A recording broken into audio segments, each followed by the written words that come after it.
Good evening. I'd like to welcome everyone to Northern High School, where we're having our regularly scheduled March meeting. I'd like to thank all of you for coming out this evening, as we have a number of items to go over, and looks like it'll be a relatively long meeting this evening. I'd like to start the meeting with asking you to stand for a moment of silence, be followed by the Pledge of Allegiance led by our student board member.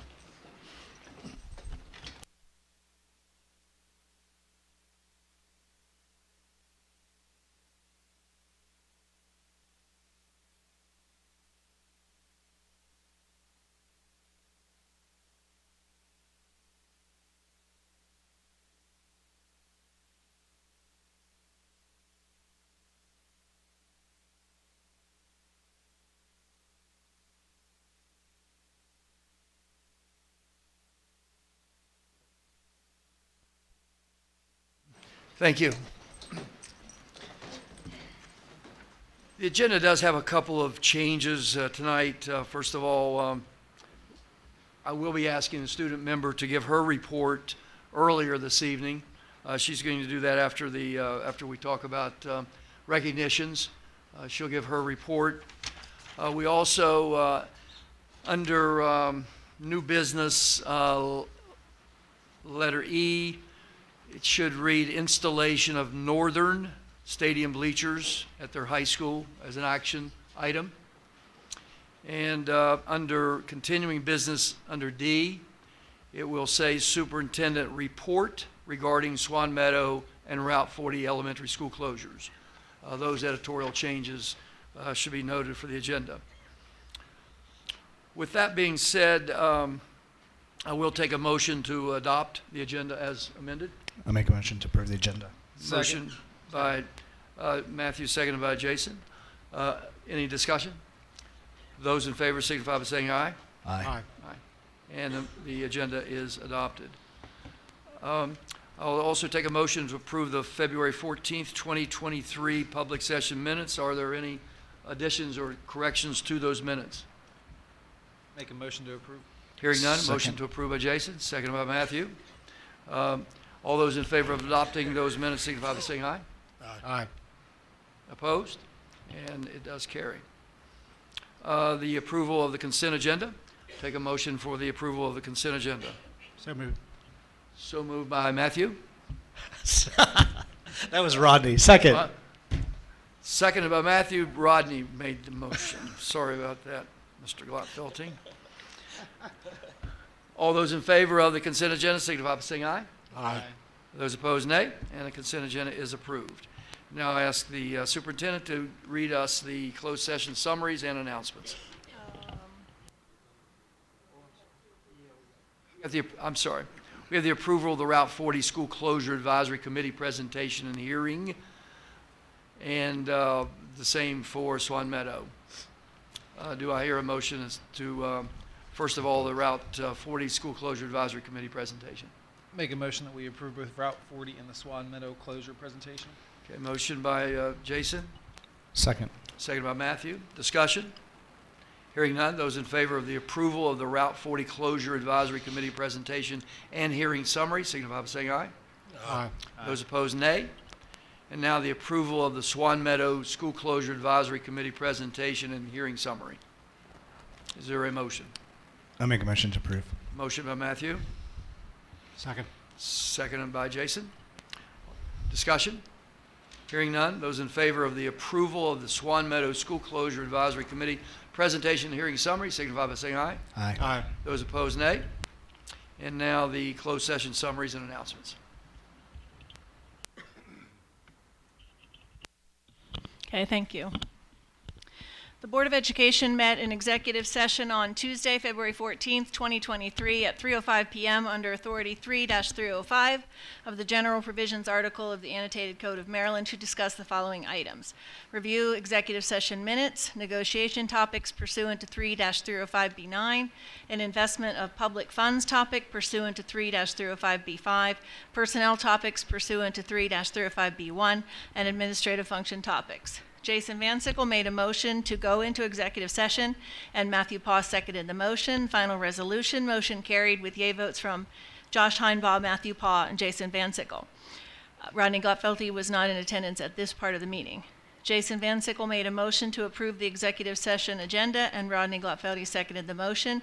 Final resolution, motion carried with yea votes from Josh Heinbaugh, Matthew Paugh, and Jason Van Sickle. Rodney Gotfelty was not in attendance at this part of the meeting. The topics discussed in the closed session included the following: executive session minutes, January 17th, 2022. Executive session minutes, Matthew Paugh made a motion to approve the January 17th, 2023 executive session minutes, and Josh Heinbaugh seconded the motion. The final resolution, motion carried. Yea votes from Josh Heinbaugh, Matthew Paugh, and Jason Van Sickle. Rodney Gotfelty was not in attendance at this part of the meeting.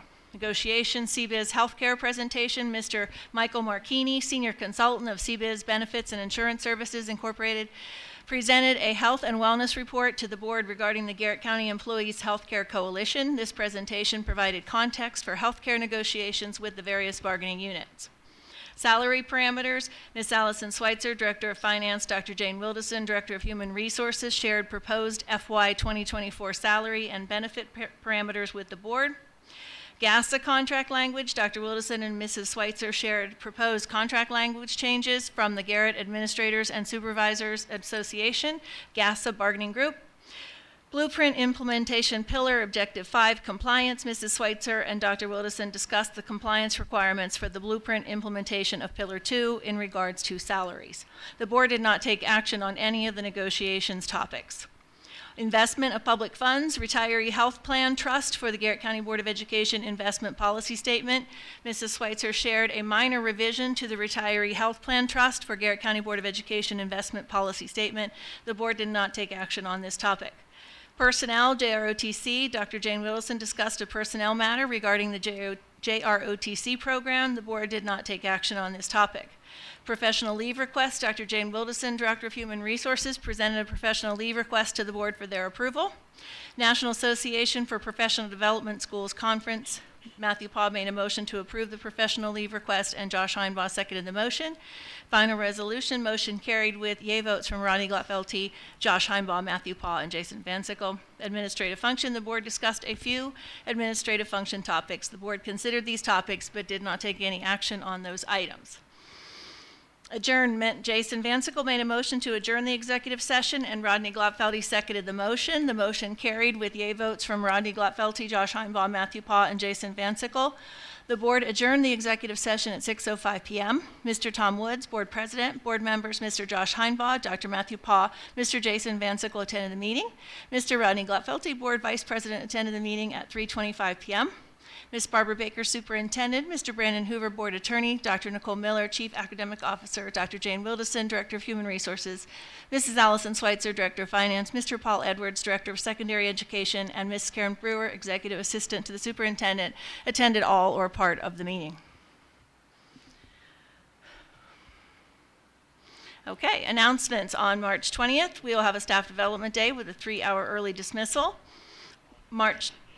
Something wrong? You had me approving a motion, or a seconding a motion when I wasn't there, I think.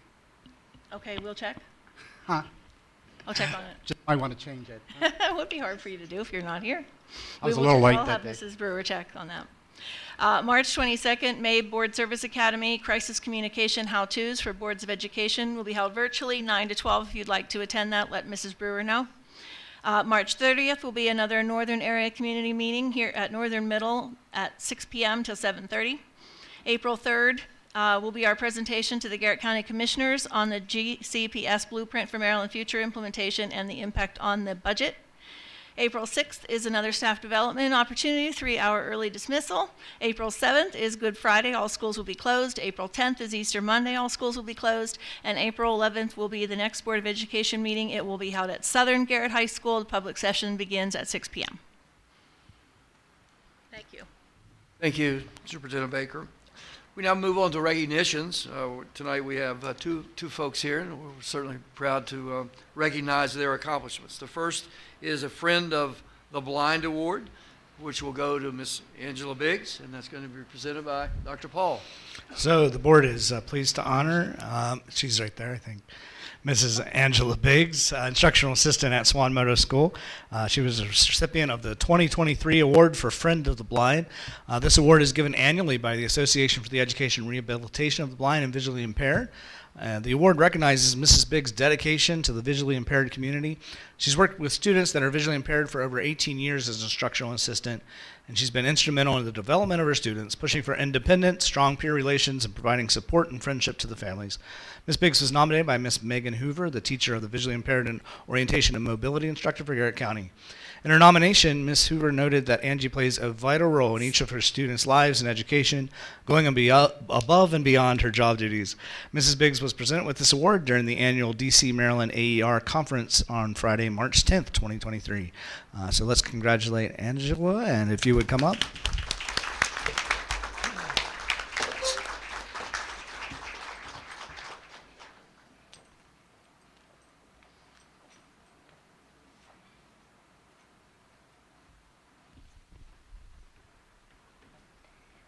I am very blessed to have the job that I have, and I have two young men that have touched my life in many, many ways. And they got to come to the ceremony when I was presented the award. And, you know, I've been challenged. I've learned things that I never thought possible to be able to do.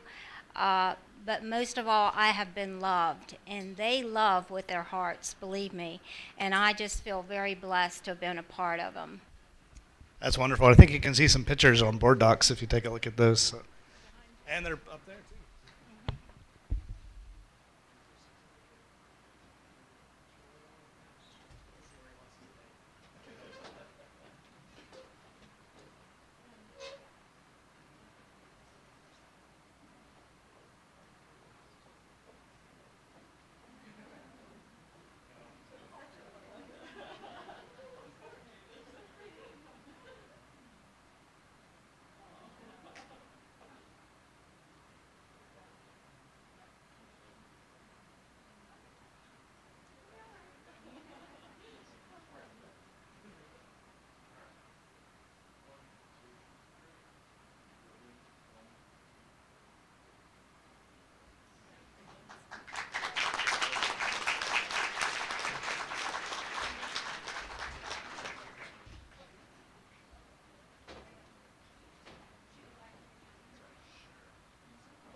Thank you.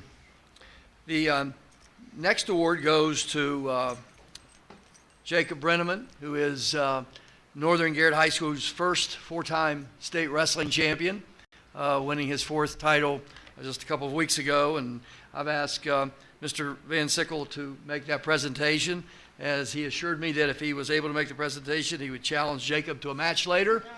We'll, tickets will be $5, and they'll be in the gym. The show only lasts about a minute because it's probably all Jacob will take me down. Jacob, first let me just say, wow. I mean, your accomplishments while you're a wrestler at Northern High School, just astonishing. So congratulate you on that. Northern Garrett High School senior Jacob Brenneman has done it again. He took first place in the Maryland Public Secondary Athletic Association 1A, 2A state wrestling tournament, which took place this March. Jacob is now a 3-time MPSSAA 1A 2A state wrestling champion. Jacob finished the season with a perfect 42-0 record and has now accomplished the unbelievable with 125 wins and only 3 losses his entire career here at Northern High School. Absolutely amazing. May I mention those losses happened during his freshman year. Also during his sophomore season, Jacob, of course, because we did not have high school due to the pandemic. Jacob actually wrestled with the Hillbilly Hammers Wrestling Club and won the 126-pound title in the MD Way Maryland State Championship. He is also a 2-time champion at the Thomas Chevrolet Bedford Tournament. Not only is Jacob an outstanding wrestler, but he is a team leader and a mentor. His integrity, faith, and honesty and personality, dedication, and hard work, not only on the mat, but also off the mat. Everything he does reflects the type of young man that everyone respects and loves to be around.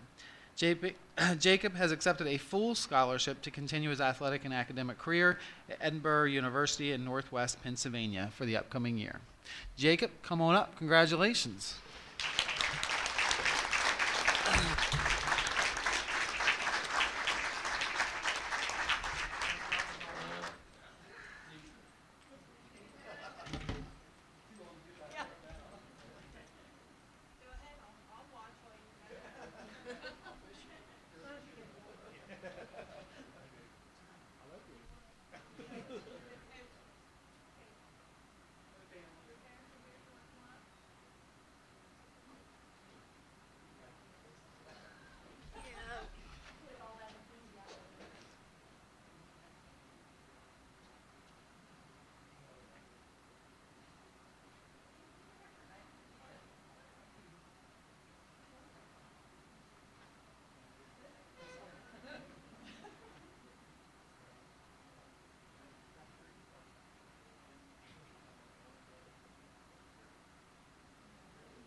I'll give you mine.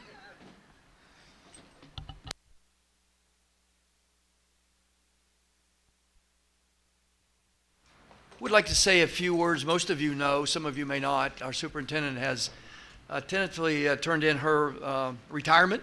She will be retiring effective July 1 of this year. We will have a much more formal goodbye, I'm sure, at the June meeting, but I did want to inform everyone that she has decided to spend more time with her family and enjoy her retirement years. But Superintendent Baker has been with Garrett County Board of Education for 34 years. During that 34-year reign, she was a middle school teacher in 1990 at Southern Middle School. And she moved on to elementary positions at Loch Lynn and also York Glades. She's been a principal at Kitzmiller. She's been a director of elementary ed, an assistant superintendent, and now the superintendent of schools. So she has pretty much been involved in every aspect of education from the time students enter until they finish and making the decisions that affect many of their lives. So certainly all of us get to that point in our lives where other things are more important than getting up and going to work every morning. And so she will enjoy that beginning July 1 with her family, and we wish her the best. But again, at our June meeting, we will do something much more formal. But I do want to announce that she is leaving.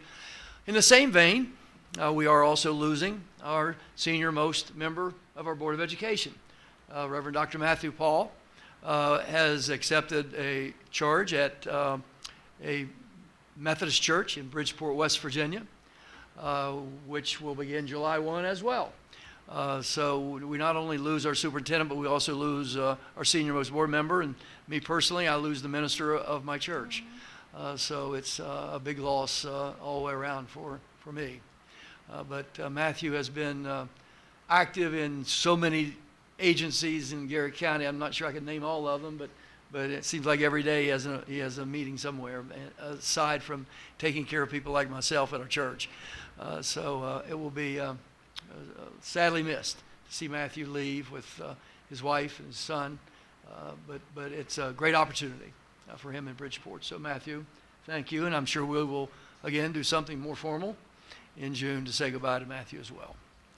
At this time, I'd like to ask our student member to give her report Certainly, it is going to be a long meeting, and for her to sit and wait to do that report would not be real smart this evening. So, Alexis, the floor is yours. Thank you. So with GCSC, the members met virtually on February 21st, where we planned the details of the officers' positions elections for the next school year. Our General Assembly was held at Garrett College on February 15th and was a huge success. We also conducted our SMOB candidate elections, and we held a hygiene product drive where we collected over 250 products that we donated to the Dove Center. I also talked to all the students regarding their opinions on the calendar for the upcoming school year. The feedback was mixed between both calendars, but many students expressed their liking for the post-Labor Day calendar. Our next General Assembly meeting is scheduled for April 26th at Garrett College. And last Wednesday, March 8th, GCSC members met at Oakland Library to create a display board about our hygiene product drive. A couple of the members attended the Make a Difference Youth Summit at Allegheny College of Maryland. Those students learned about programs offered at ACM, spoke with representatives to learn more about different service organizations in the community, learned about different service projects students are doing, and displayed the board about the hygiene product drive. Within our local student councils, our Southern Student Council has successfully finished organizing the winter homecoming. It had a great turnout and many of the students really enjoyed the dance. We also held a blood drive March 6th at the school where we raised 68 pints that could save up to 157 lives. The blood drive was definitely a huge success. And we also had a huge success with the pledge that students signed to be vape/smoke free. And those students that signed received ice cream one day in Rams. We're also working to create an event for Pi Day, which is actually today, where students could donate money to nominate a teacher to be pied in the face. And then Northern Student Council is continuing to work on their plans for Field Day, and they're also currently working to get microwaves in the cafeteria. And then general student updates, the school dunk was on February 24th and seemed to be a huge success and a lot of fun for the students. And Southern's National Honor Society hosted a canned food drive last week and had over 400 donations. Thank you, Alexis. Board members, any comments, questions, concerns? No one? Okay. Alexis, thank you. You're welcome to stay, or you are excused. Under new business, superintendent search, we did meet earlier this evening, the elected board. We did talk to a professional organization that does a search for superintendents, a national search for superintendents. We also talked to that organization as to what could be the possibilities of an interim that we could look at as well. During the next month, the board will work towards our next decision concerning a new superintendent of schools beginning July 1st. Also under new business, Yacht Glades Elementary HVAC project contractual approval is an action item. Mr. Wizlowski.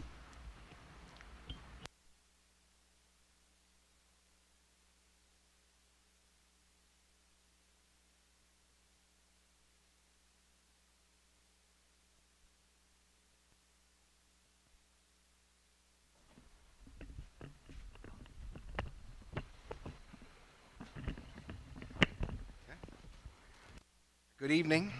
I'm here tonight for the first project to ask the board to award the contract for the HVAC at Yacht Glades Elementary School to Dyke and Applied through the Omnia Partners contract in the amount of $1,790,000.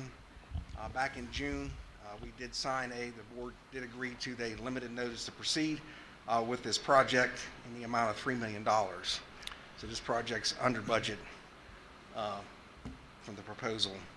Is there a motion from the floor to accept the contract as proposed by Mr. Wizlowski? Approved. So moved by Mr. Gladfeldy. Second. Seconded by Reverend Matthew. I'm sorry, Matthew. That was Was it Josh. Jason? Yeah, you guys. No, that was Josh. I'm going to have you start holding your hands up or something. By Mr. Van Sickle, I'm sorry. Mr. Highball. Well, Mr. Heinball, oh, Yeah. We have a motion by Mr. Gladfelty, a second by Mr. Heinball. Karen, sorry. Just scratch everything else out. Okay, we do have a motion and a second on the floor. We may now have questions.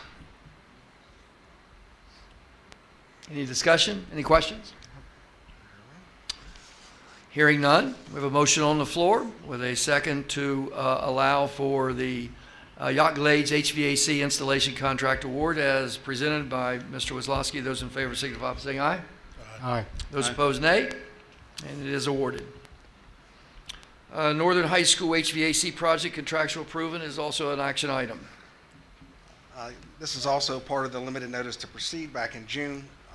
This is for the entire HVA system here at Northern High School, funded through the Healthy Schools Facility Fund.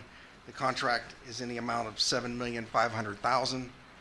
As the memo I included, this puts us over the allotted budget, but working with the IAC, we are able to move funds around between fiscal years to the Healthy Schools. So I requested that the 290 be reduced from Southern High School. We have partial air conditioning there, so we feel pretty comfortable with that number in order to complete this project. We worked options to reduce this project by $290,000 to take some things out of it, but I pursued the other avenue to try to get it done the way it was designed and complete to move the funds around. So I've worked with the IAC to do that process to get this done as designed. Okay, we need a motion to accept the Northern High School HVAC project contract. Make a motion that we accept the Northern High School HVAC contract. Thank you, Mr. Van Sickle.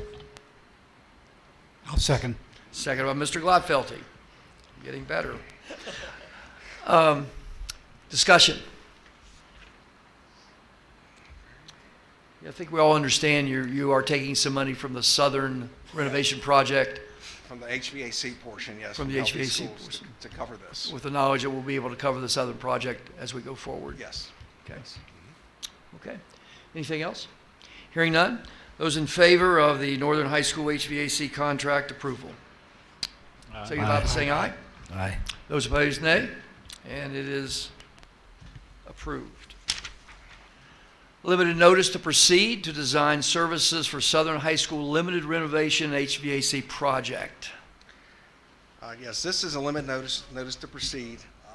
In working again with the IAC, they're recommending, just for a lot of operational efficiency, construction efficiencies, that we combine the limited renovation and the HVAC as one project. It's two separate funding sources, and we'll have to sort that out with some schedule of values and things. But just from the efficiency construction thing, to have it as one project makes a lot of sense. So in item, the cost on number 6, when you put those numbers together with what we received for the HVAC and the limited renovation, it comes to $13,690,819 for that project. So that would be the number to not exceed for the contract. And then item 7, the $549,000 is what we would owe for the design in the event that we didn't move forward with the project. Okay? It's following the same thing as we did with Yacht Glades and Northern.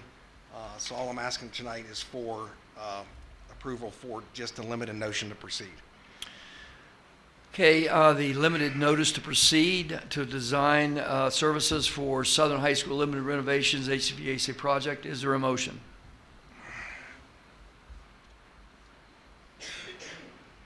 I'll make a motion. Motion by Mr. Van Sickle, Second. second by Dr. Paul. We may now have discussion. Rich, just because there may be some new folks, can you give us just a quick 2-minute speech on the Healthy Schools funds that are available? Okay. Yeah, the Healthy School Funds is at least through this year, it's federal money. That's the IAC regulates to do what they consider healthy school projects. They prioritize things like lead remediation is first, HVAC and the roofs are kind of their focus. So it's an application process and kind of there's certain criteria to meet for each project. So the age of our facilities, the lack of the HVAC really kind of moves us to the top. So we've got, in these last 2 years, we've got $16 million to do these projects. As of right now, it's through FY25. There's another round that we just got an application for. And I think then there'll be a next round, but I don't think it'll be the federal dollars anymore. I think it's going to come back to the state if they can carve that out. But it's a really good way to supplement, especially with your aging facilities, take some of the pressure off of the the CIP funds. Yeah. Great, thank you. Again, this is a part of the overall renovation of Southern High School as a part of the grade band alignment changes that were made. Will be involved with the creation of a new southern end elementary school and moving the students from southern middle 7th and 8th graders to the high school. So this is an overall part of that project. That being said, we will now vote. Those in favor of limited notice to proceed to design services for Southern High School Limited Renovation HVAC project, signify by saying aye. Aye. Those opposed, nay. And it is approved. Installation of Northern Stadium bleacher at Northern High School. This is an action item as well. Yes, this is part of our capital grant that we received through the legislator to really upgrade our outdoor athletic facilities. So this is kind of part 2 of the grant. So we've identified at least phase 1 of it to go ahead and replace the bleachers out here at Northern High School. So I'm here tonight to ask approval for $164,040 to replace the visitor bleachers here at Northern High School, which would include also the ADA accessibility, and we're going to raise them up off the ground to provide a little better view of the field as part of the project. Okay, installation of Northern Stadium bleacher at the high school. Is there a motion as such? So moved. So moved by Mr. Van Sickle. I'll second. Second by Mr. Glatfeldy. Questions, concerns? Hearing none.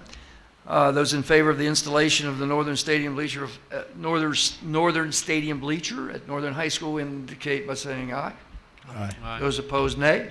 And it is unanimous. And lastly, the Northern High School press box project approval. Yeah, as part of the upgrades, there was some needed upgrades done to the press box. I provided a scope of work for both the base bid and the add alternate. We did receive 2 bids on this, so I'm asking tonight to award to Daystar Builders in the amount of $62,717, and this again is also funded through the Maryland Capital Grant Program. Okay, is there a motion for acceptance of the Northern High School press box project approval?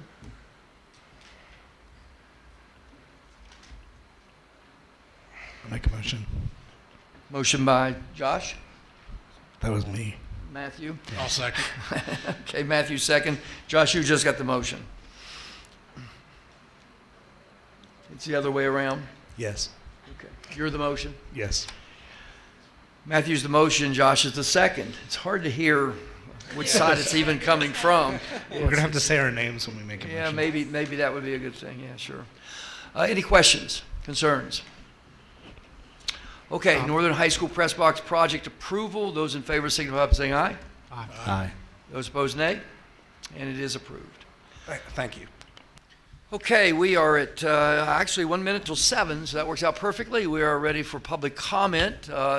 Do we have the list of individuals that want to speak?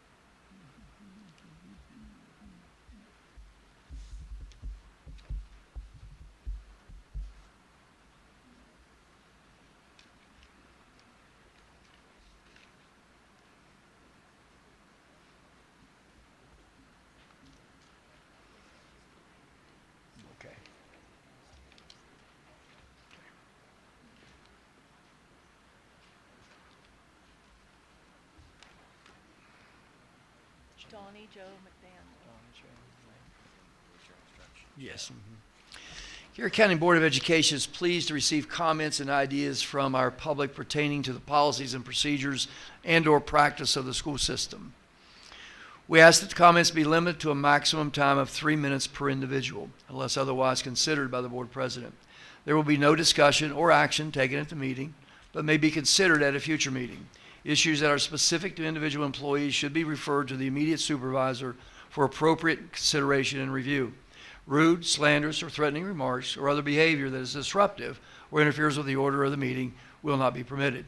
Because we do have a large number of people who want to speak, and because we do have a very large agenda that's going to take us very far into the night, we will ask you at the 3-minute mark, when the buzzer goes off, please finish that thought, and thank you for your comments. But we will ask everyone to stay at the 3-minute mark tonight. First one is Donnie Joe McDaniel, Swan Meadow School.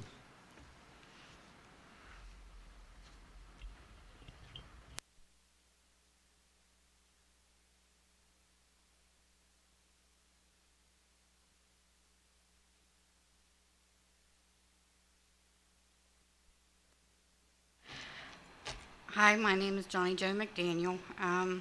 I didn't have the guts to say anything last week, so I'm saying something this week. I'm shaking like a leaf. I've never done this before. I graduated from Southern High School in 1990 at the top 10% of my class.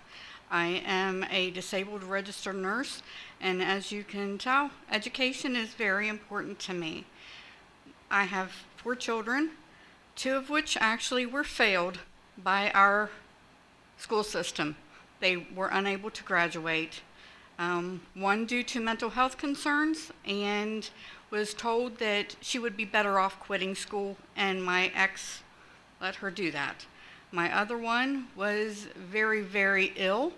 She spent 5 years literally on home and hospital teaching, even though it was meant to be a temporary program.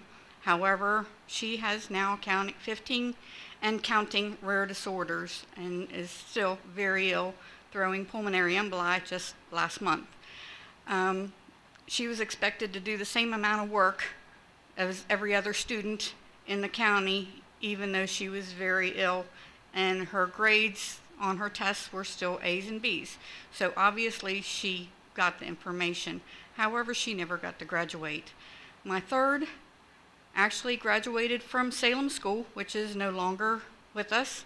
That school, he flourished. He has autism spectrum disorder and several other actual physical conditions, one of which is a rare genetic disorder that I did not know that I had to even pass on to my children, as I wasn't diagnosed until I was 46, which has now caused my body to hate me. Galen actually flourished in that school system because they had the small classroom size. They had the multi-grade classrooms. He did very, very well in learning how to socialize. And to this day, unless you're around him for a real length of time, you can't tell that he has autism. He learned how to work and socialize with his peers. And again, he's the only one of my kids so far that graduated. My youngest is now enrolled in Swan Meadow. I chose not to send her to the middle school because I knew that she would receive a better education under the teachers that she has. These teachers are dedicated to our students, and they are willing to do anything to make them succeed. Abigail has struggled. She too was diagnosed with this disorder as well. Thankfully, I'm praying that with knowing that we have this, we can put her on her own trajectory. But there's not another school in the system that I know would be willing to work with her health conditions as Swan Meadow. And if she's having a bad morning, I know I can take her in a couple of hours late and it will not be held against her and they will make sure that she actually gets that material that day. It's not makeup work that's thrown on me at home. They work with her within her limitations. If you guys close Swan Meadow now, I do not know what I'm going to do. I'm already sick worrying what I was going to do when she hit the 9th grade. But I only make Social Security. Somehow, some way, I would be figuring out how to homeschool her.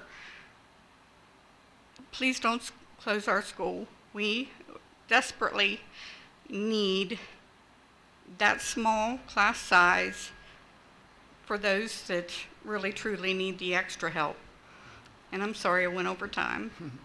Thank you.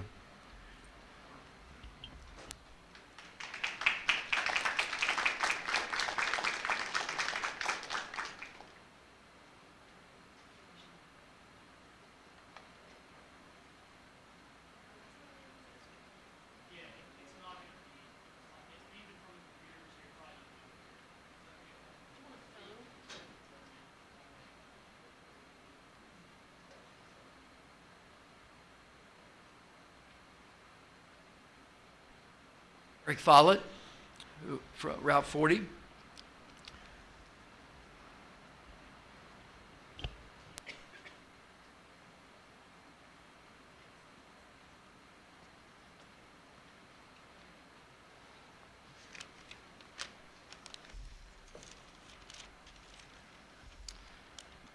So my name is Eric Follett, and I'm a special education inclusion intervention teacher at Route 40. So my name is Eric Follett, and I am a special education inclusion intervention teacher at Route 40. When we were given the news about the possible closure, we were told that we could speak up, but to remember what our badges say. So I will not speak of my own personal struggles, and like any good teacher, I'm going to change my hat, put away my badge, and speak to you as both a father and a community member. My wife and I did not send our son to pre-K due to the long bus ride. Closure will only mean a longer bus ride for him and many other students in our district. Due to my current situation, his commute to school is a fraction of the current bus ride time. My wife has been able to work a seasonal position at WISP because I can provide his transportation. If he has to ride the bus every day, she cannot continue in that position next year, not only creating financial hardship for us, but WISP will lose a valuable, seasoned, reliable worker.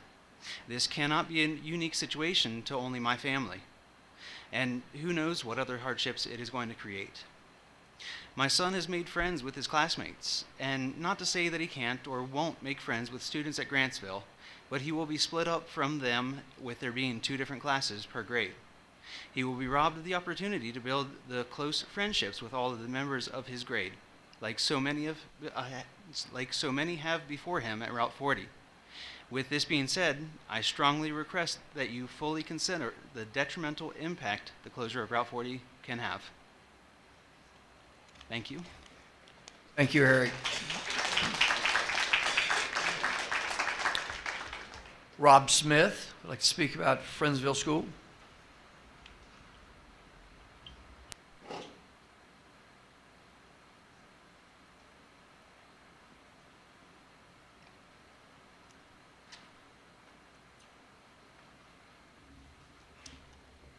Hello, I'm Rob Smith. I'm the chairman of the Zoning Board of Appeals for the Friendsville and former chief building inspector of Garrett County.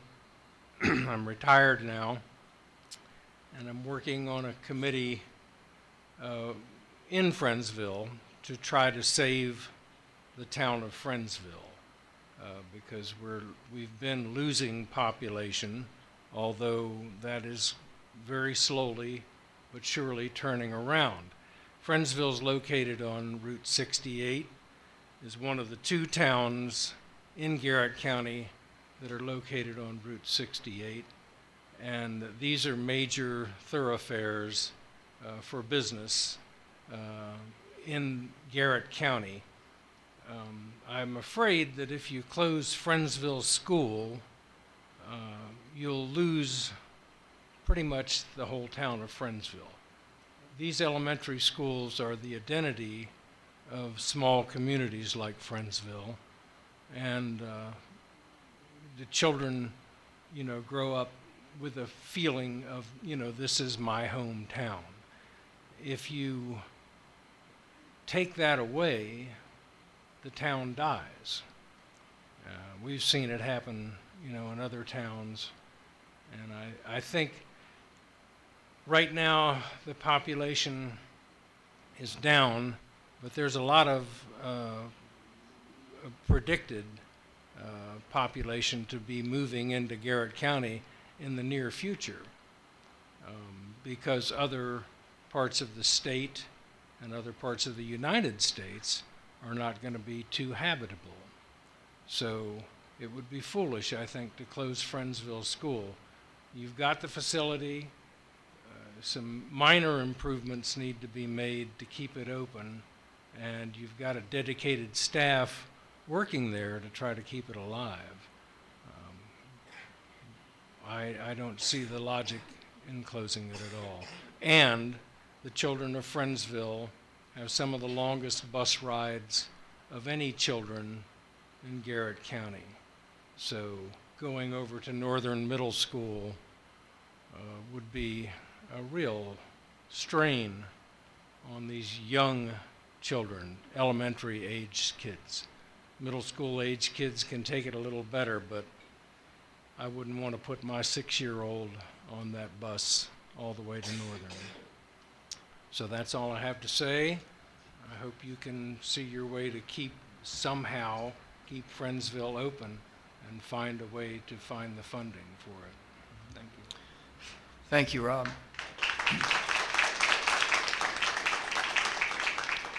Jessica Brown, grade band.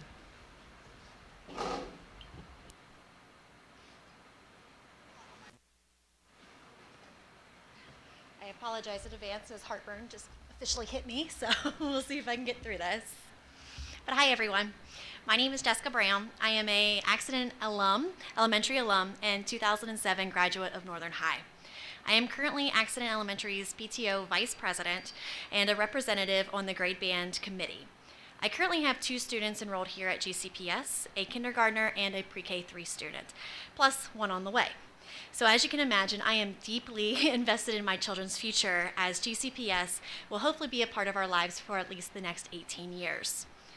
I remember the grade band alignment conversation starting back in the beginning of 2022 and putting the Southern Public Listening Session on my calendar. I, along with many other concerned community members on the northern end, plan to attend the Southern Public Listening Session. Prior to the meeting, we were told by GCPS numerous times that our attendance at the Southern meeting was welcome but not necessary, as there was no need for a Northern meeting at that time. I wish now I would have attended that very first meeting and had a community voice from the very beginning on this topic versus coming in here near at the end. I will never forget the feeling at the first grade band and facilities uses committee meeting that, oh my gosh, this is really happening. Although the committee members were informed that nothing was set in stone, it was not a neutral environment presented by the GCPS board team. We were presented with a beautiful presentation by Grimm and Parker and asked to discuss the opportunities our students would have by closing 3 of our elementary schools and adopting a pre-K through 6 and a 7th through 12th grade model. It was plainly stated that the ultimate goal would be to maintain a mirroring curriculum between both our school districts. So once again, why was Northern not brought into the conversation when presented to Southern back in March of 2022? Accident PTO held a community information session on January 10th. At this meeting, we started a long list of community questions. Many of these questions were asked at the January 12th public session. We then formed a PTO coalition with PTO leaders from Grantsville, Friendsville, and Route 40 with the mission to further educate our community members and collect their questions and concerns. On March 1st, 2023, I emailed an extensive list of questions to the grade band committee, superintendent, and GCPS grade band team, and requested that these responses be received prior to the public meeting scheduled on March 30th. These questions still remain unanswered. Most of our unanswered questions revolve around the following topics: financial expenses for the proposed renovations needed to execute the grade band alignment Proposal C, safety concerns regarding the current traffic patterns at Northern Parkway, details regarding possible repercussions if our schools are unable to maintain a utilization rate higher than 60% post-consolidation, timelines for required renovations, changes to public transportation for students, projected budget savings versus expenses for all three proposed grade band alignments, and is there any additional options to consider? All of these questions and many more need answered in order to make an educated decision about what is truly in the best interest of our students and communities. Our communities simply request full transparency from GCPS regarding the proposed grade band so we can all be better informed. The Northern PTO Coalition Group also developed a public survey to gather community feedback. On March 8th, we launched that 15-question survey. We currently have 166 responses and hope to attain a minimum of 500. This survey closes on March 22nd, and the results will be presented to the Board of Education, the Superintendent, and GCPS Grade Band Committee. It is our hope that you will all take the public results and comments into full consideration when you make your voting decision in June. I thank you in advance for giving the Northern area community an opportunity to have our questions answered, concerns acknowledged, and input considered. Thank you. Thank you, Jessica.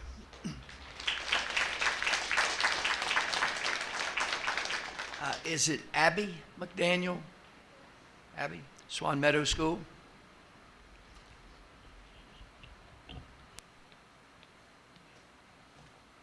Hello, my name is Abigail McDaniel, and I used to go to Grantsville. Abby, would you get a little closer to the mic so the people in the back can hear you, please? Thank you. Sorry.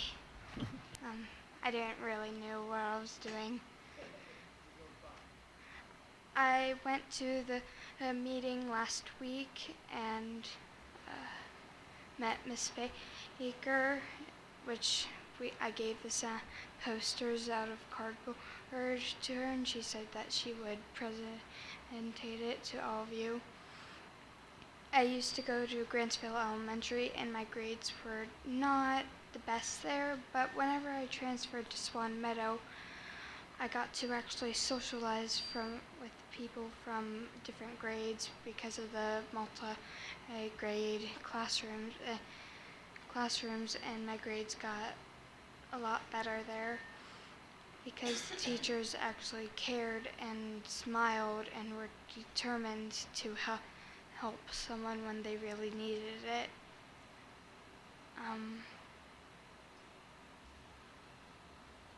I remember having a lot of troubles. I think I already said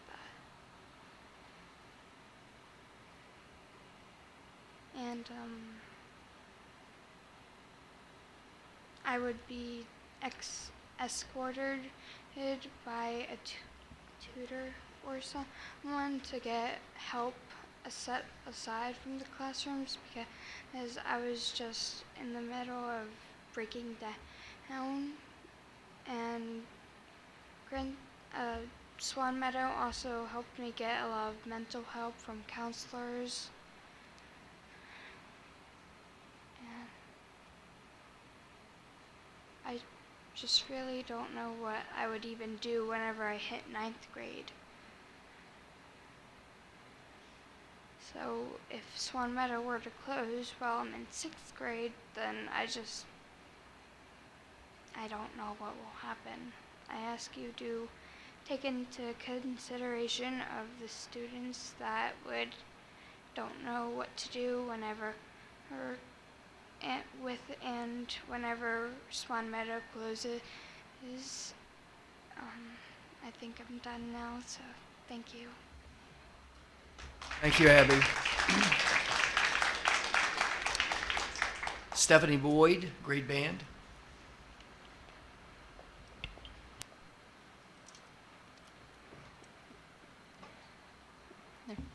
As a former GCPS student at Accident, Northern Middle, and Northern High, I was always encouraged to understand and to ask questions, including the why. This type of educational inquiry has allowed myself and my fellow classmates to become productive citizens of our community and our world. My fellow graduates became scientists, teachers, healthcare workers, Peace Corps volunteers, business owners, and now some of us have also transitioned into our most important roles as mom and dad. As a mom, I am now seeking to understand the why behind all of these changes and the need for such angst. I am seeking to understand the legislative influence of the new blueprint. I am seeking to understand the budgetary and fiscal responsibility of the Board of Education. However, it is not possible to understand the why without full transparency of all GCPS business departments. Why has the central office staff increased by 19 staff members since the year 2015, while our student enrollment count has decreased by 388 students? Why are the only 5-star schools in our county, Swan Meadow, Accident, and Northern Middle School, being considered for closure when the mission of GCPS is to sustain a culture of excellence, not mediocrity? Why can't the central office move into some of our local schools to help with facility cost savings and to help improve the percentages of the state-rated capacity? All proposals currently include changes and sacrifices for our students and teachers, not the administrators who we trust to lead them. Why are proposed new operating budgeting numbers and renovation numbers not available for public review, as I am sure the financials are a vital part of the decision-making process? Why, if school system decisions are dependent upon each other and decisions cannot be made in isolation, was the Southern grade band passed without Northern consideration or involvement? Why is the information that is needed to truly formulate an educated opinion and decision being denied to those who ask and seek it? A true collaboration between parents, community members, and the GCPS should not include the need to file Maryland Public Information Act requests. Why has the relationship between the community and the public school system become so disconnected, and why are we accepting that culture as a community and educational leaders? It is vital, especially now with the brief timeline that has been provided to us, to ensure that the communication channels are open, accessible, and most important, timely. Parents, students, and staff members should feel comfortable reaching out to administration or school board members for clarification, feedback, or concerns. This transparency can help prevent conflicts and misunderstandings. When everyone has access to the same information, it's easier to avoid disputes and build consensus. As elected board members, I am formally requesting you ensure all data and information that you are being provided by the GCPS to make an educated decision for the future of our children and our county has also been provided to the community and parents of the children who will be impacted. We deserve to fully understand the why behind the difficult decisions that are being made. And as Naval Ravikant said, accepting is no substitute for understanding. Thank you, Stephanie. Bethany Hayhurst, grade band, school closure.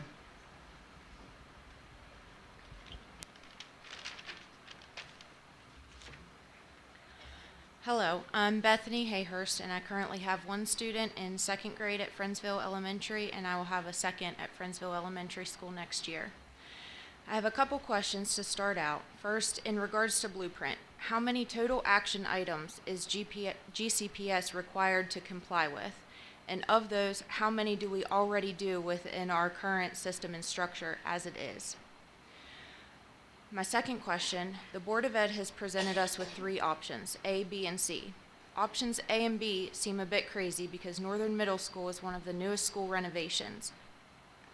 Why give 2 options that it seems the Board of Ed themselves wouldn't actually consider, just so that option C seems like the only feasible one?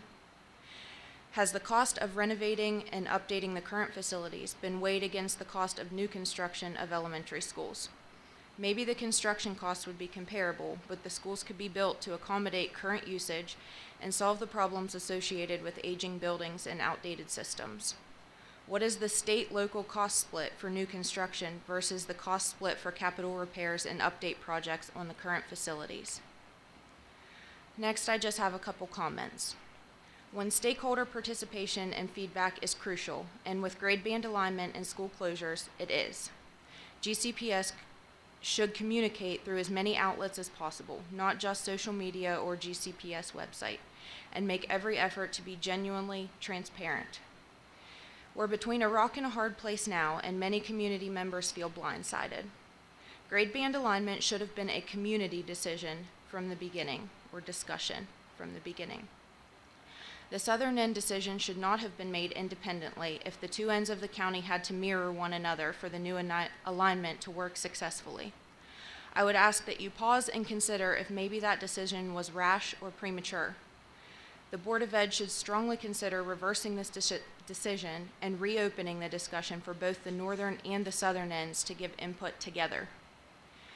From the maryland.gov website, at the very bottom, it says, as noted above, schools serve as community focal points by promoting shared uses, preservation of community identity and landmarks, and promoting healthy, walkable communities.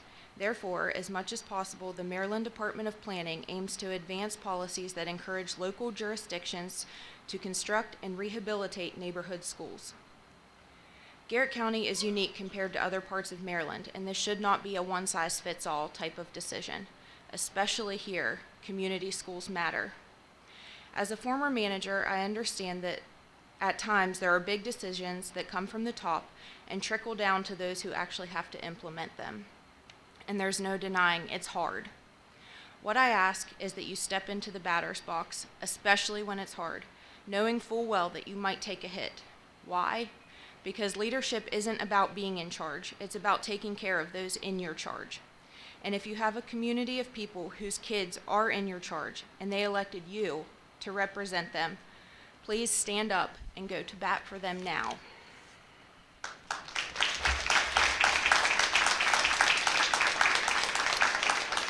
Thank you, Bethany. Linda Bradley, Swan Meadow.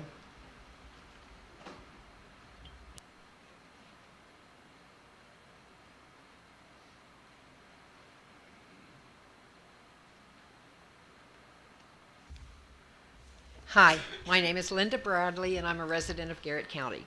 Swan Meadow is a unique gem. At the advisory committee presentation on March 9th, you heard a parent say that it was likely unique in all of the United States. It preserves our heritage and county diversity. It is not full of drone students and teachers, as one person described many public school students and staff across the state. All of our fine, hard-working, dedicated teachers are to be praised throughout the county. However, Swan Meadow's loyal, loving teachers and community involvement have made it a special beacon in Garrett County for 130 years. If you plan to close Swan Meadow, I do not think you have taken into account the amount of money the school system will lose when 35 students leave the system completely. It is nearly $393,400 that the system will lose. This is not just a dollar amount. It represents the devastating effects of the loss of 35 children from Garrett County schools and the negative impact on many extended family members. How many families will homeschool in the near future, with at least one homeschool co-op described at the March 9th meeting being set up in the fall? How much more income can GCPS lose and still be a viable institution? The Board of Education is bankrupting our schools and eventually our county if we keep closing schools. One parent on March 9th mentioned future generations who would not attend Garrett County Public Schools if Swan Meadow closes.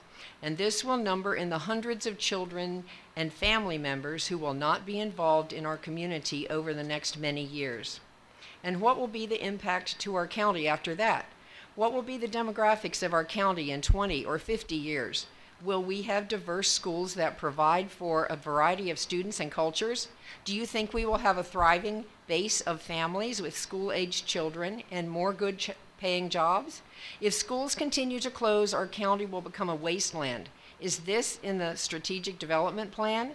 Will we attract new residents, or will we become a county of aging retirees? Is this what we want Garrett County to become? We need to nurture and grow our small community schools, specifically today, Swan Meadow. The term perfect storm has been used to describe our current situation. This could be the perfect opportunity to do right by Swan Meadow families and future students by finding a way to keep the school open. Many jurisdictions across the country are fostering school choice. Here is your opportunity to maintain choice here. You heard how many families want to choose to transfer to Swan Meadow, which has traditionally, and even this year, have had some of the highest test scores in the county. Their school choice has sometimes been blocked. Why? Remember the amount of money that you're going to lose if Swan Meadow closes, and it seems to me the advantages of keeping it open far outweigh the disadvantages. Thank you for your time, and please make a wise decision even at this, the 11th hour. Much is at stake. Thank you. Thank you, Linda. Cindy Garlitz, Route 40.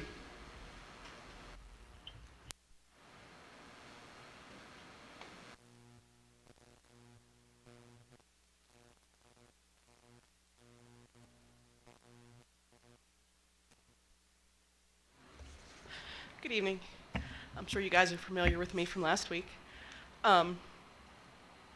When I put together what I wanted to do tonight, I looked at the presentation that was put onto the board agenda for tonight. So with 3 minutes, I'm going to try to talk through some of the key points that I wanted to address in the presentation that you will see here a little bit later. There'll be a slide talking about other considerations for the county. There are more than 5 other options listed on that slide. Why have none of those been researched, been evaluated to the full extent that school closure has been? Why is it that school closure seems to be the only option that we keep coming to? Why is redistricting, which has continuously been recommended, not been explored? There will be a slide with a recommended timeline for school year 22-23. In it, it states that there's a consolidation, the planning for Route 40 and Swan Meadow consolidation. We were told this is a school closure, not a consolidation. If this is truly a consolidation, when it comes to Route 40 students going to Grantsville, why did Grantsville not wait until fall of 23 for those students to enter that building together?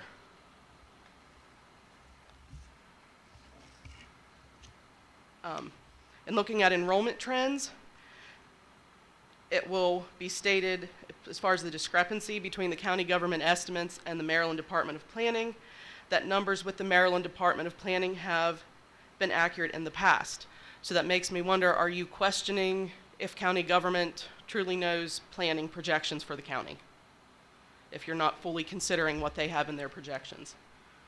They're also going to reference the closing of Hunter Douglas affecting enrollment in the southern end, which I'm not sure how referencing a southern end enrollment has to do with the closing of Route 40 at this point.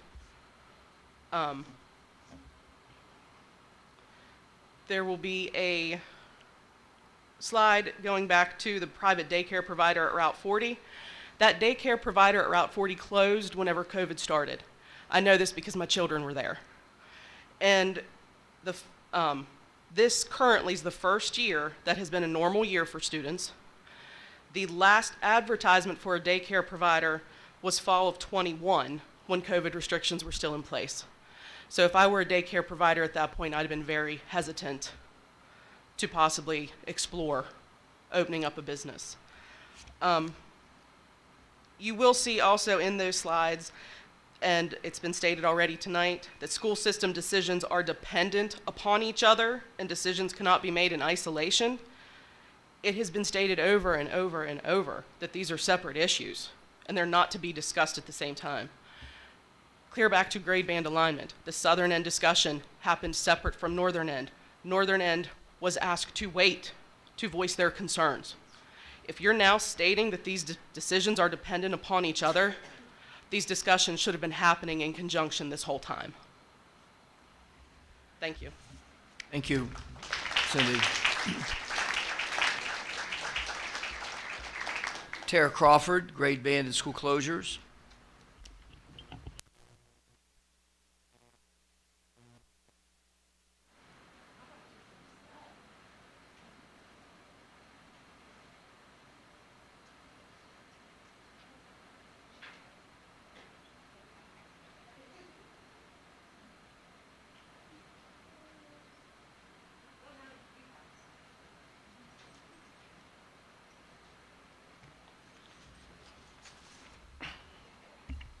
Hello, elected board members, superintendent, staff, and Garrett County community. I'm Tira Crawford. I am a 2004 graduate of Northern High School, a member of the local business and arts communities, and serving on the board of 4 local organizations that tackle inequities for everyone, from homeless animals to our workforce and their inability to acquire affordable housing in Garrett County. Most importantly, I am the mother of 2 intelligent, creative, and beautiful boys at Accident Elementary School. I come to you today to represent all of these interests. Should you vote to close Route 40 and Swan Meadow, those decisions will have consequences far beyond your tenure. We've seen the incredibly negative impact that school closures have in communities across the country, and we've seen it right here in Garrett County. Beyond implications and impacts, how can recommendations and votes even occur when the committees charged with exploring the positive and negatives repeatedly ask for information that could or would not be provided? Is there information that the committees and public do not have access to that will allow you to make more informed decisions? I'd like to share some of my recent findings on the Northern Grade Band alignment. As you know, I've been doing a lot of research. In November 2022, the board approved the Comprehensive Maintenance Plan for Educational Facilities of Garrett County.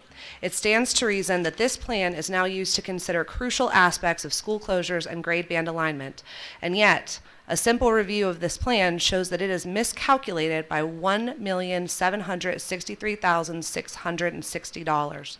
The plan asserts that the estimated costs for backlogged maintenance and CIP projects totals over $132 million. However, when one checks the math, the estimates total over $134 million.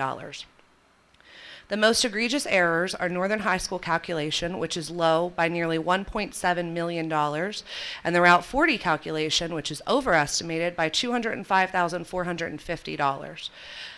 I would love to know more about the $8,250 hand washing sink that needs to be replaced in the kitchen at Crellin Elementary.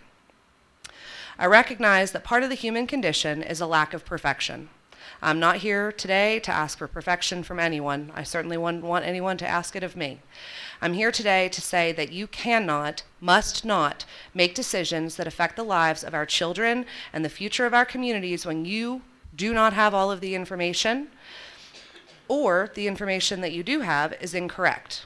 Please consider options beyond those presented by GCPS and Grimm and Parker to this point. Please slow down and truly do what is best for our community and our students. They are not dollars and cents. They are not line items on ledgers. They are children. They are our future, and we must do better for them. I thank you for the opportunity to speak. Oh, nailed it. Thank you, Tara. Michael Henderson, I think is it postpone? Is that what you wrote? Postpone?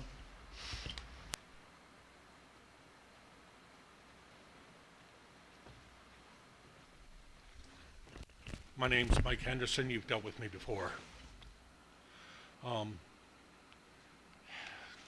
First off, I would like to compliment the board and the administration.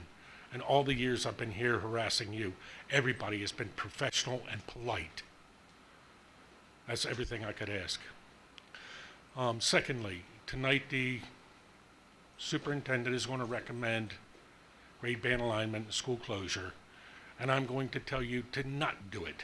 You, in particular, you struck fear in my heart when you said, when you mentioned a temporary superintendent. We've seen that before with Dennett Road. A temporary superintendent comes in, does all the hatchet work. The new superintendent says, you can't blame me, it was the last guy. Hold off on your decision until we have a superintendent that's going to be responsible for the decisions they make. You're also making decisions based on bad information. The CIP from 2022 has millions of dollars of errors in it. I have asked for and not been given total cost of ownership of the schools. Can anybody here, anybody on this board, tell me how much has been spent on Dennett Road in the past 10 years and how much you're going to spend in the next 10 years for a building that's not even used for a school? Route 40, using the current population, a new school would cost the county less than $1 million. I have not heard any parent anywhere at any meeting saying they favor closing the schools and consolidating. Ask me, and I will deliver to you dozens of reports that the ideal teacher-student ratio is 15-1, not to exceed 19. We have a plan here to put 24 and 30 kids into a classroom per teacher. Have mercy on the teacher. When a child doesn't learn, when a child has a problem, what do? We isolate the child. We have one-on-one time. And we have a plan here that can never happen. Every child is going to be shortchanged. All I'm saying to you right now, postpone this until a new superintendent can hear the public input. The northern end of the county in particular feels shortchanged, that they have less than a couple of months to try to update themselves and educate themselves on what is coming. The AIC, you're under the impression that the funding has been approved already. It has not. Funding is not awarded till May and will not be publicly announced till June. So far, you're only recommended for approval. The new superintendent needs to address these issues with all deference to Ms. Baker here. Thank you. Thank you, Michael.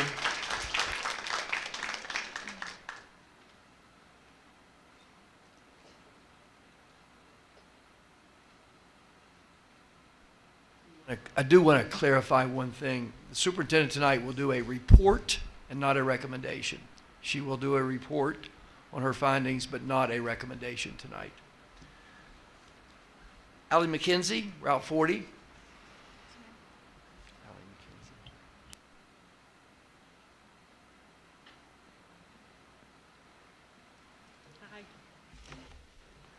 Okay, we are really hoping that Route 40 can remain open with 6th grade included to increase the enrollment. Transporting our young elementary students for over 10 hours a week on a school bus is not acceptable. Route 40 has a huge playground area compared to Grantsville.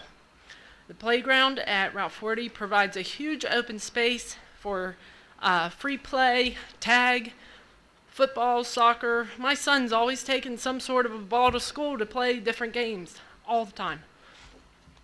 Route 40 also has the natural habitat area for learning activities and a vegetable garden area for students to learn about food production and how to maintain a garden. Grantsville doesn't have any of that. They're on a postage stamp up there in town. Why couldn't we get grants to be written to help utilize more space in Route 40 school for possibly, I don't know, a 3-year preschool program, senior citizen activities, small public libraries, something. You guys were even talking about healthy schools. Let's use Route 40 in its glory. That's all I have. Thanks. Thank you, Allie. Becky Gordon, Route 40.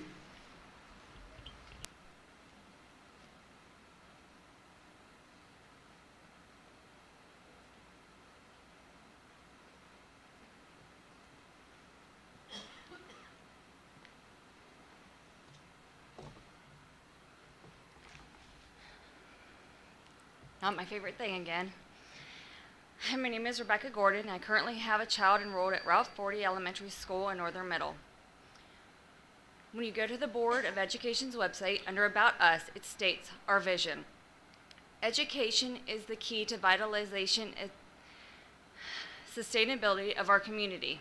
This is the first line of your vision. So I ask you, you do this by closing our schools?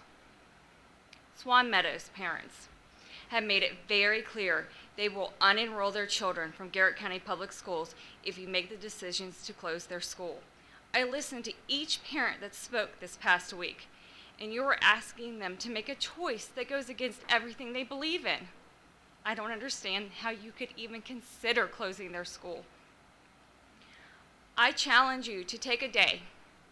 Come to my son's bus stop at 7:15 in the morning, because the bus is always there by 7:20, and take the 50-minute tour of Finsel, as I call it. Spend the day with him in the 4th grade, where he's excited every day about what he's learning. Go to lunch, enjoy their talks of football cards and boy nonsense, play football out back in the big field. And during recess, then at the end of the day, pack up and get back on the same bus and take your second tour of Finsel. I'm sorry. When you arrive home at 3:50, now remember, your day is not done yet. Let's not forget, we need to study for our spelling words and go over our reading, and we might have a math test to prepare for. We must have dinner, shower, and prepare for the next day. Quickly, it's bedtime because morning's going to come quick for these little guys. So that extra 15 minutes in the morning commute doesn't seem like a big deal. In that other 15 minutes at the end of the night until you're walking in their little shoes. Now imagine that it's a pre-K student. That's a pretty long day, and it's only Tuesday. I know all of you took this position because you have to have a deep love for education and children. So when you go to make your vote next month, remember, you didn't take this job for anything other than our children. As the board, you should go to our county commissioners to request the needed funds to keep our schools from closing. We have plenty of people that come from downstate that love to spend their free time at the lake, and they think of our backyard as their playground. Well, if they want to come here to play, they need to start paying. Soon enough, there won't be any families left to keep the restaurants and tourist business open and operating. Families are leaving Garrett County. Closing our schools will only push families out faster. The county commissioners need to have as much vested in our children as the school board. And if the board is short, the county needs to find the funds. I am asking you to request the funds from the county commissioners. The schools need to stay open. Thank you for your time.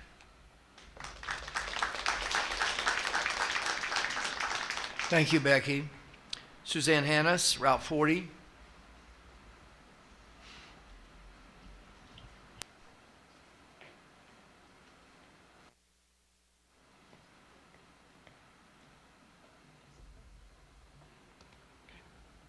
Good evening.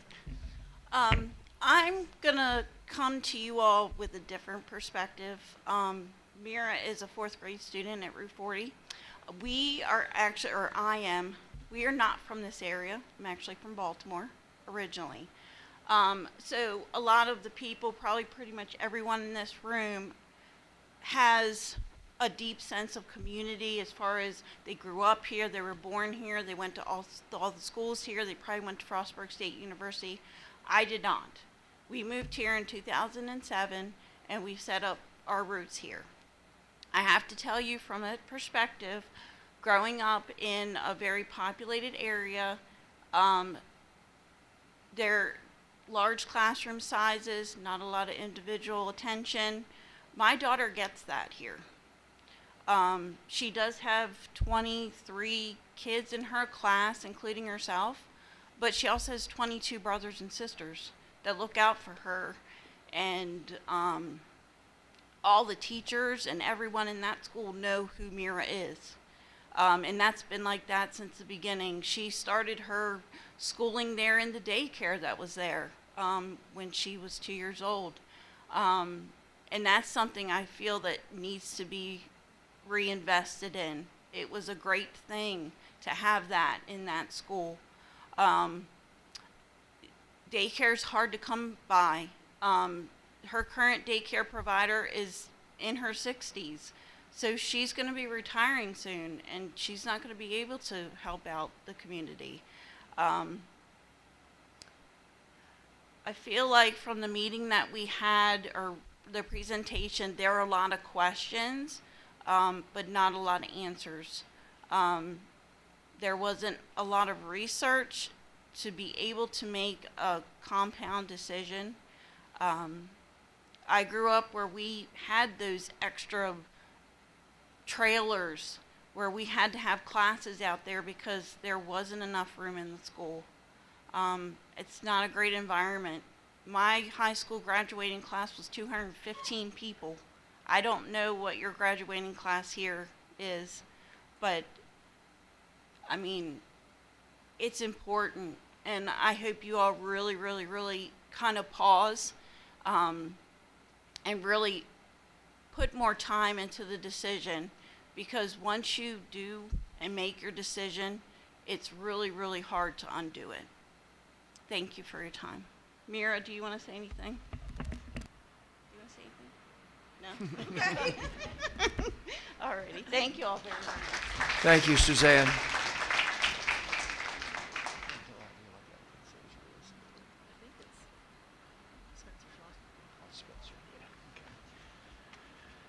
Next is Spencer Sausenagel, Friendsville.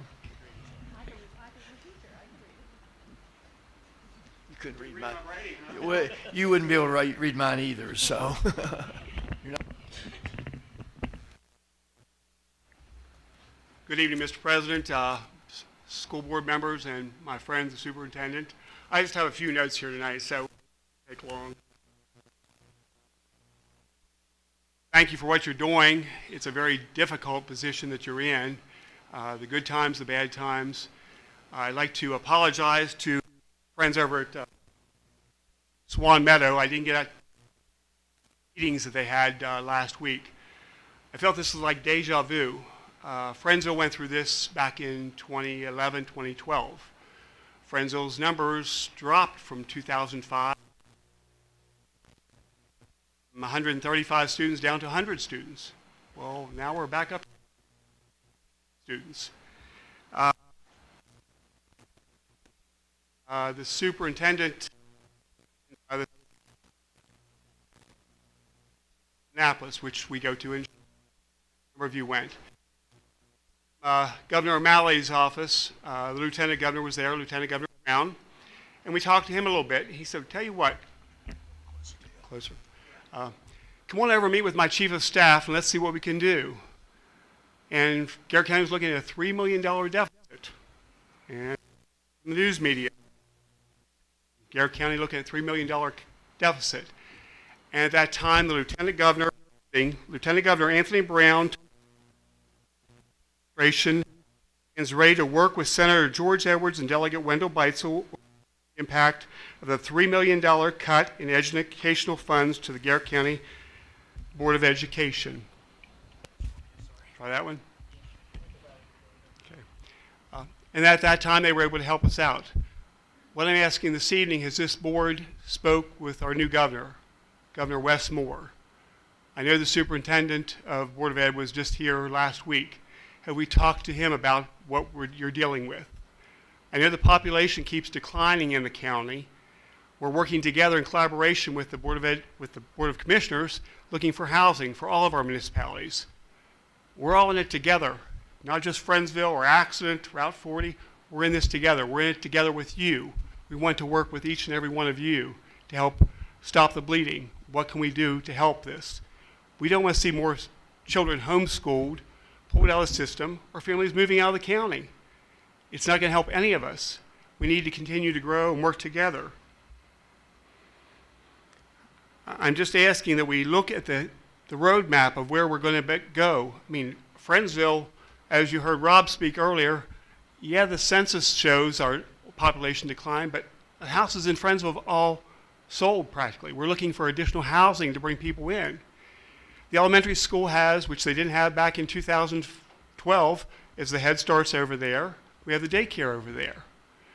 My biggest concern is we need to take care of the small children. They're on the bus for over an hour and a half currently.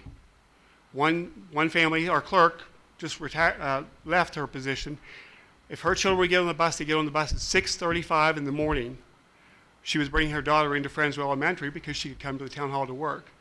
So please consider these children, if they're going to have to drive here to the middle school, we're going to have children who have had accidents on their way. They can't ride on a bus for close to 2 hours. It's not healthy for them to have to get up that early in the morning and get home late at night for extracurricular activities. There's just so many things we need to be thinking about. So if I can work with this board and we can work together to help getting Delegate Heimball, Senator McKay, and the governor's administration to work together, hopefully there's some funding. His motto is leave no one behind. I don't want to see these children left behind.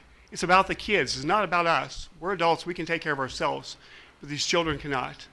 Please consider that. Thank you. Thank you, Spencer. Jennifer Rankin, Route 40.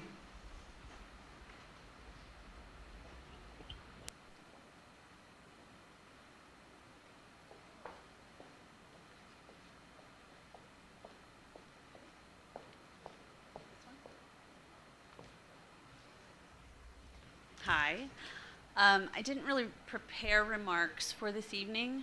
I was at the Route 40 meeting last week, and I was really trying to separate emotion from logical thought. And so I listened to the presentation and to everybody speak from Route 40, and I also tuned in to watch the Swan Meadow comments as well. It's tough. Many of us are products of these community schools. I am a product of Route 40. And so for me, I gotta be honest, when Mr. Delaney and Mrs. Smith rolled in to say, you know, we should pump the brakes on this, I was like meeting over, you know, that those were my teachers.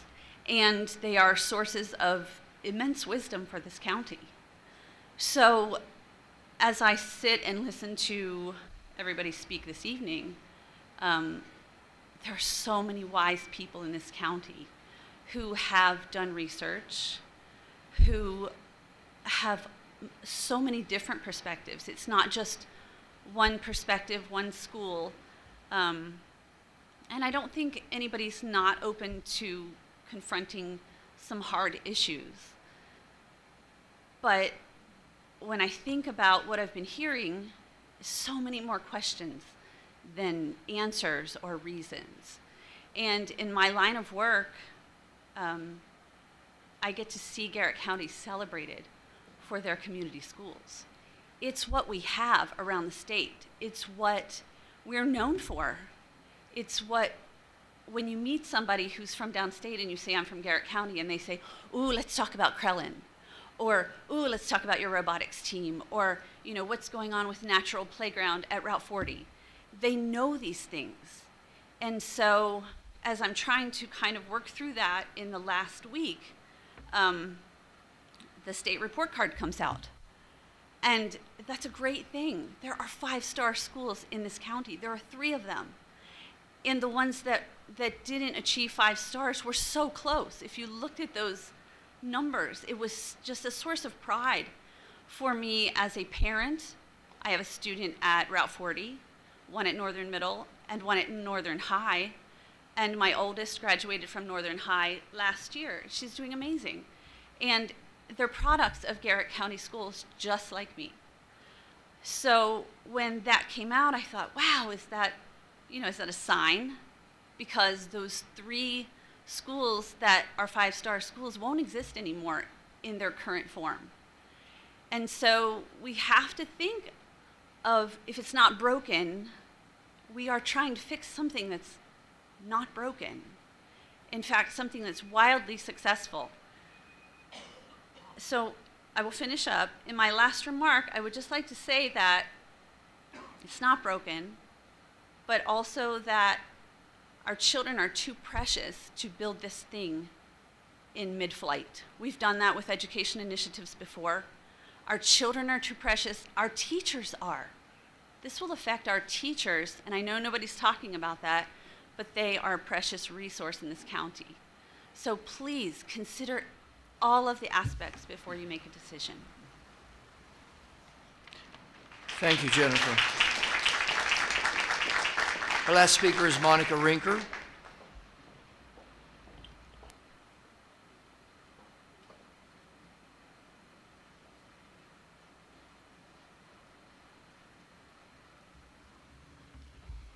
Hello.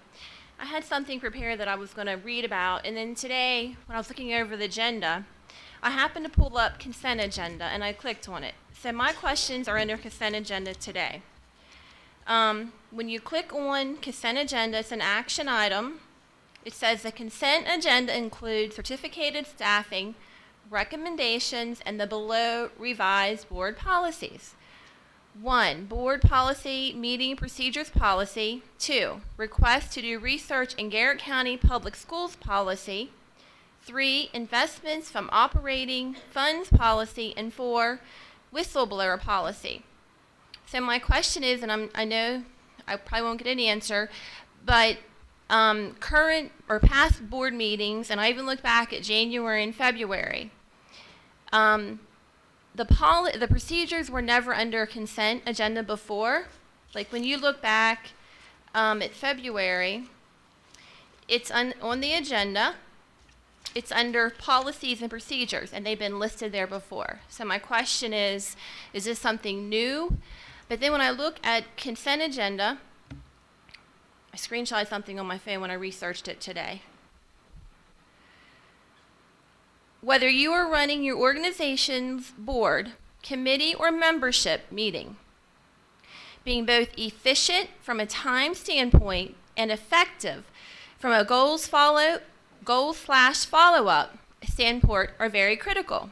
Yet in our busy daily lives, organizing and running meetings often is a rushed task. Meetings tend to run long and follow-up is often lacking. Here are 6 tips for running efficient and effective meetings. I'm only going to talk about one, which is consider use of a consent agenda. Agenda items that are non-controversial nature could be included on a consent agenda. This would include reports such as those relating to membership or communications.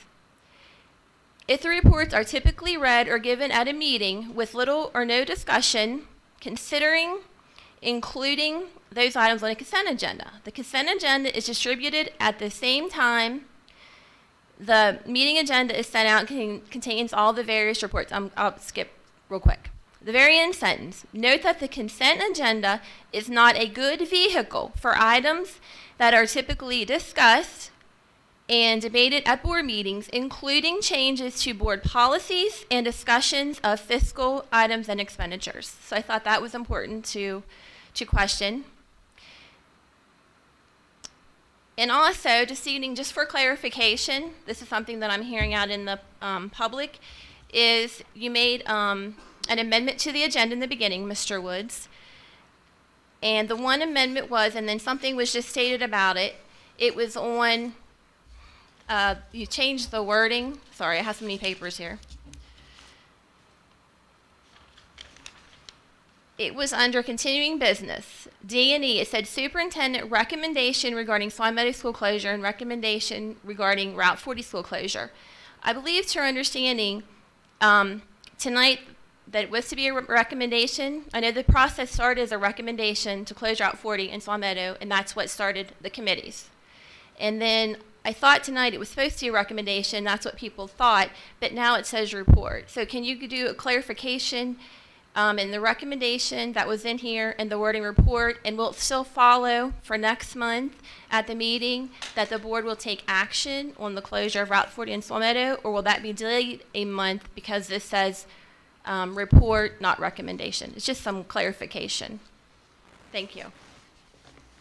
The superintendent will give a report tonight. She will not give a recommendation on any school closures. The board will take up that at the April meeting, at which time she has the prerogative of making a recommendation, and the board will have the prerogative of acting on that recommendation. We fully expect a recommendation and an action April the 11th.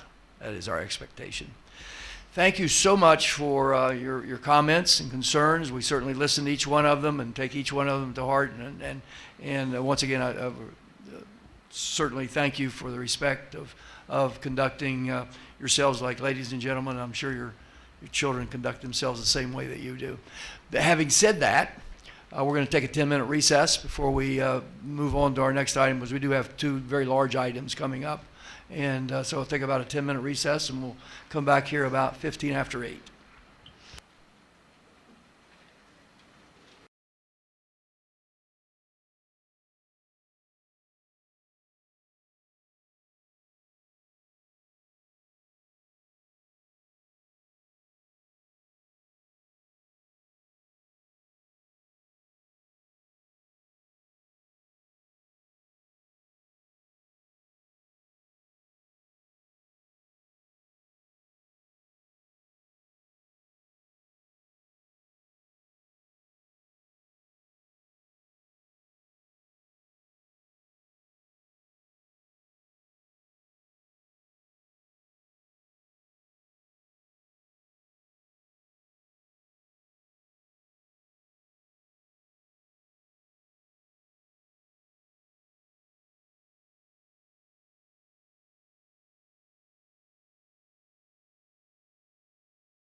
thank everyone for coming out tonight. I know it's been a difficult night. I know there were a lot of considerations given to the night, but there are many things that unfortunately had to happen tonight, as we had meetings earlier today that we had to attend with other people through a Zoom format.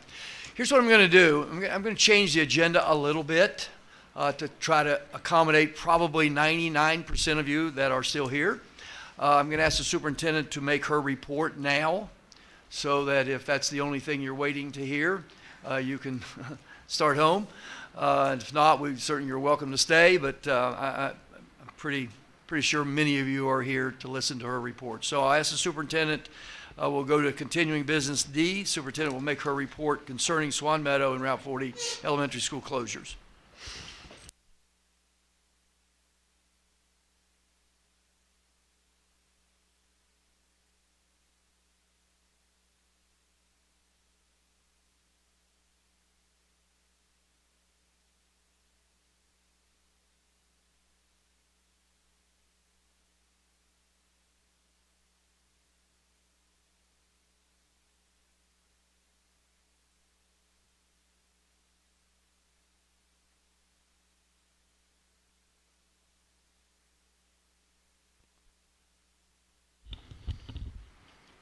All right, I'm going to try and stay here and look behind me the best I can for the presentation this evening. Some of the slides I will go through very quickly. Some of the other ones will require a little bit more information, but since we know we'll be coming back next month, we can certainly have anything changed or included at that time. So I just want to say, as we get started, that, as I've said many, many times, and this board knows that we have a great school system, and each school is terrific. I have, along with my entire team, tried to highlight the uniqueness of each school and celebrate all of the great things that are happening in each building. Nothing in this presentation should be taken as anything but a realistic look at what we are facing as a school system. And yes, it has been referred to, as somebody said earlier in public comment, as the perfect storm. We do want to work with the board to plan deliberately and appropriately the northern area and the southern area. We want to work with the IAC and certainly not against them. We know much more than when we presented over a year ago, and the next set of slides are being represented in their original form to show why we have come to this point. There have been several changes as this was presented to the Board of Education 13 months ago in February of 2022. So the slides are being presented as they were at that time. Just these first few. The budget priorities, I tasked my team with ensuring as much planning as possible so as not to make the same mistakes that have been made in the past and certainly have been made tonight in public comment and in the public hearings last week. We started with the enrollment projections and certainly laid out the worst case scenario for the board. And it was not taking into account some of the numbers that you will see has been additional enrollment lost. So we are hoping for the best, but certainly preparing for what could be.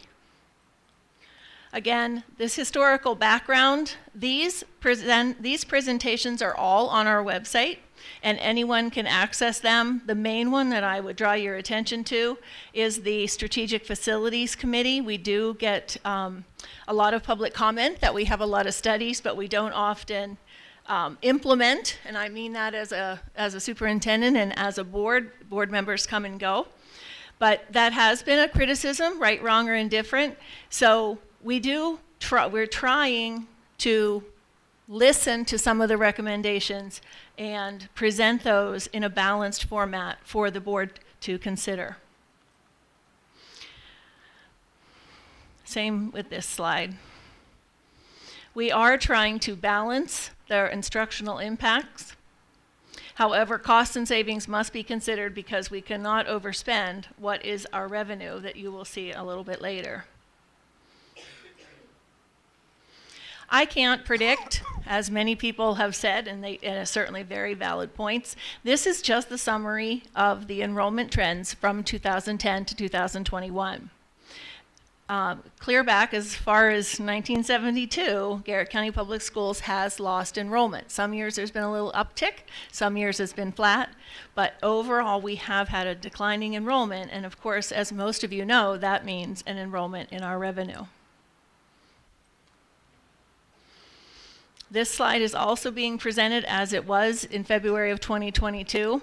The state's participation in capital projects can be as much as 90%. I think somebody did ask about that this evening.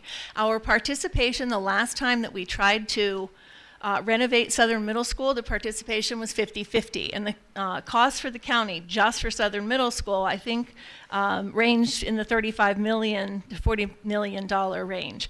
I know those estimates sound incredibly high, especially based on some public comment that we received. But at that time, the commissioners weren't able to dedicate that much funding to one school when we have 12 that we really have additional needs in. You know, we have needs in all of them. But now that our split is 90-10, which we are very thankful for. It took almost 10 years to get our split funding from 50-50 to the 90-10. Unfortunately, the facilities are underutilized. No matter what you use for the state-rated capacity, the buildings are not full. And the IAC guidelines also use a figure called adjacent schools. It may seem in the northern area of the county that the schools really are not adjacent. I've heard many people talk about neighborhood community schools. You would think that that would be the definition of an adjacent school, but it's not. Route 40 is adjacent to Grantsville, and Swan Meadow is adjacent to Yacht Glades. And so when we approach the state for funding, if there are adjacent schools, they will not participate at 90% or 50%. So even though we have a great, and we want to take advantage of every dollar while we have that 90-10 split, they still have to be approved, projects approved by our county commissioners and projects approved by the Interagency on School Construction. And if it doesn't meet all the criteria, then those projects don't get approved. And I know in one of the presentations, I believe it was Route 40, you know, the presenter did talk about the longer out the projects are completed, the greater cost, and that is absolutely true. I did include a couple of slides for students with disabilities because we are facing challenges with our staff being spread very thin among the 12 schools. And we also face similar challenges in our student services department as well. You can see there, daily and responsive service, being reactive instead of being proactive. It is a challenge and will continue to be a challenge to find highly qualified mental health, behavioral, and health training and experience, nursing. We have used grants to cover as much as we possibly can, but a lot of those positions, grant funding isn't applicable because it's not sustainable. Another thing that we have talked about at great length is some of the results from the studies. And in the coming slides, we have looked at other grade band alignments other than a pre-K to 6, 7 through 12. We've looked at the instructional benefits of it, other consideration, what it will do to our footprint, what the utilization estimates are, what the budgetary impacts will be, and the recommended timeline for each one. Somebody also said last week or earlier this evening that we don't know if we close a school, if that will address every problem that we have with utilization. It probably will not. And I think this board does truly understand the impact of a school closure, what it will have on the enrollment and what that could do to our revenue. And that is certainly a major consideration as they plan to vote. We have tried to explain the instructional benefits of this is really more towards the grade band alignment, but we, as somebody said earlier, the decisions, while the board has chosen to vote on each one, which I certainly commend and understand, the decision is not based on just one or two data points. So we, of course, always look at the instructional benefits of any changes that we are going to recommend. And that is in this slide and the next, and those are all on our website. And the main reason that I wanted to share those briefly was because several people have said, and we've certainly have written down your comments, and we certainly have taken those into account, and I know the board members do as well. Many things kind of lead us to this slide here, and that is, has anything else been considered? Why are we choosing the two schools that we are looking at? Why have we chosen the grade band alignment that we chose? We have looked at pre-K to 2 model, 3 to 6, 7 to 12. We've looked at single high school. We have looked at redistricting extensively. And I can have Mr. Weslowski explain this in greater detail next month if need be. But the problem with redistricting really is the lake. There are very few students that live around Deep Creek Lake. So if we were to move the district line, we would have to move it a considerable distance to increase the enrollment in the northern area schools, even a very small amount. And that's why redistricting has never been officially adopted as a strategy, because it really yields very little change for moving a district quite a long way. And then one of the main reasons that we selected the current grade band alignment was really the Dr. Lever's December presentation, and that would have been the December of 21 because this was presented in February of 22. Okay, one other thing that I hear quite a bit in the public comment is that we don't want our class sizes to go up. We don't want to cut any programs. We like some of the combination classes that we have in Swan Meadow. How much of the unmandated things would we still need to pay for? And we really have considered all of those things. And really, when we look at it very carefully, the requirements of the blueprint, and I think somebody did ask earlier, what would we have to implement and what would we not have to implement? The blueprint is in the law. So we have to implement all of it by the deadlines that we are held to. It is a very heavy lift. It is a significant amount of work for all of my staff, and it will be for each school as well. And I really and truly believe, and we have shared with the board, some of these impacts that you see here if we don't make some very difficult decisions. And again, in the interest of transparency, because we do hear that quite a bit, this was presented at the February meeting in 22 of what we would like, what we were recommending at that time, that the 7th and 8th grade would shift from Northern Middle to Northern High School. And you can read it there that the pre-K to 5 students from Accident and Friendsville would shift, and that Route 40 students would go to Grantsville, and the rising 6th graders would remain at Grantsville Elementary, and then the other school at the elementary level would become Northern Middle School. We had a similar plan for the South, which included some changes to special education, moving 7th and 8th grade to the high school, which you're well aware of because we've been working to get that funding approved. And then it does indicate Swan Meadow students shift to Yacht Glades, and then some other shifts. But remember, this was presented in February, and this slide is exactly as it was presented at that time.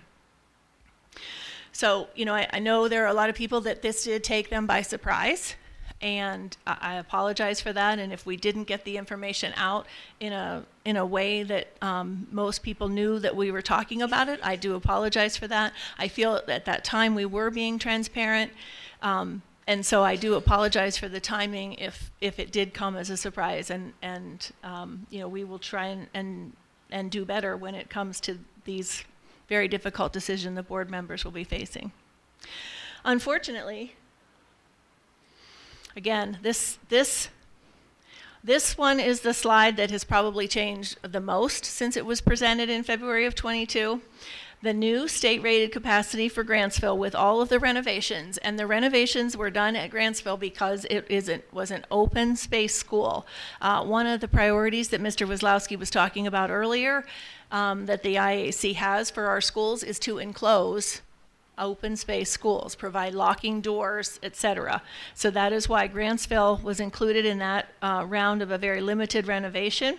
So now the projected enrollment, if Grantsville and Route 40 both entered and the 6th grade would stay, we anticipate the enrollment at 342, which is under the revised capacity. I know that was a question that has come up in the public comments as well.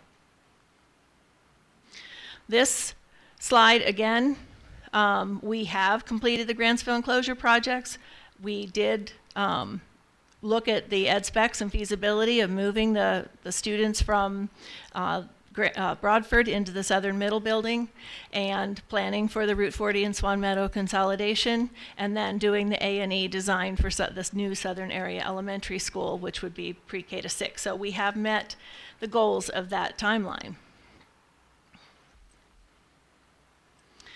This timeline for 23-24, this will be the next school year. Again, this is if the board votes to close either or both elementary and would adopt the grade band alignment in the northern end.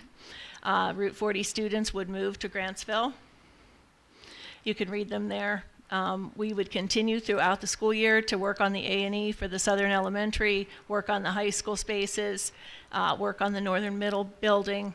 Now it does say install portable units at Crellin. This is, we decided to do a feasibility study at Crellin to see if the 6th grade, if we could build something there that would allow enough room for Crellin to house a pre-K to 6. And so that installing portables is really not even an option right now, or at least will not be.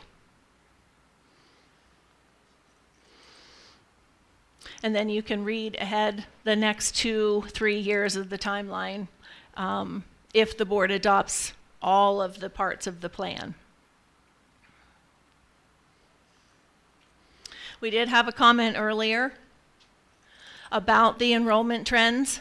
There is a discrepancy between the Maryland Department of Planning and the county government estimates.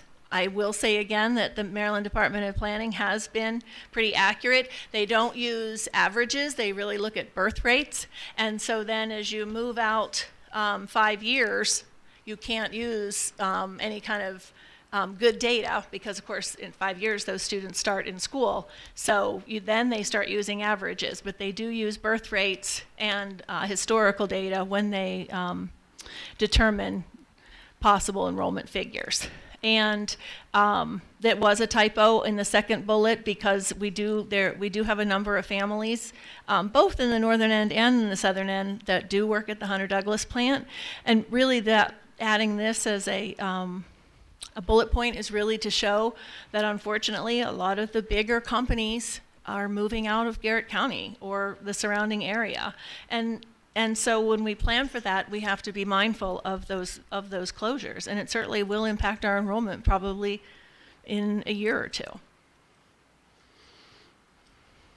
This is the projections I was just talking about a few moments ago. This shows the overall projection for the next few years, and as I said earlier, since '72 we have had a decline in enrollment, and that does absolutely impact our revenue. Okay, so I do want to address some of the concerns that the committee, and I do want to say again that I thought your spokesperson, Ms. Garlitz, did a very good presentation. I appreciated all of the information that was included.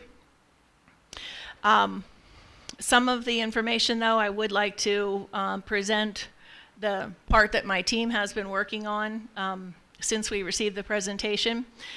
We don't feel that the pre-K access would be diminished because the Route 40 students would then be in district for the spots at Grantsville, and they will all be Grantsville students, and we would follow our policy and procedure for pre-K enrollment, and if we could add a 3-year-old program there, we might, but certainly we don't anticipate that we would have a difficult time filling the pre-K enrollment for the 4-year-olds.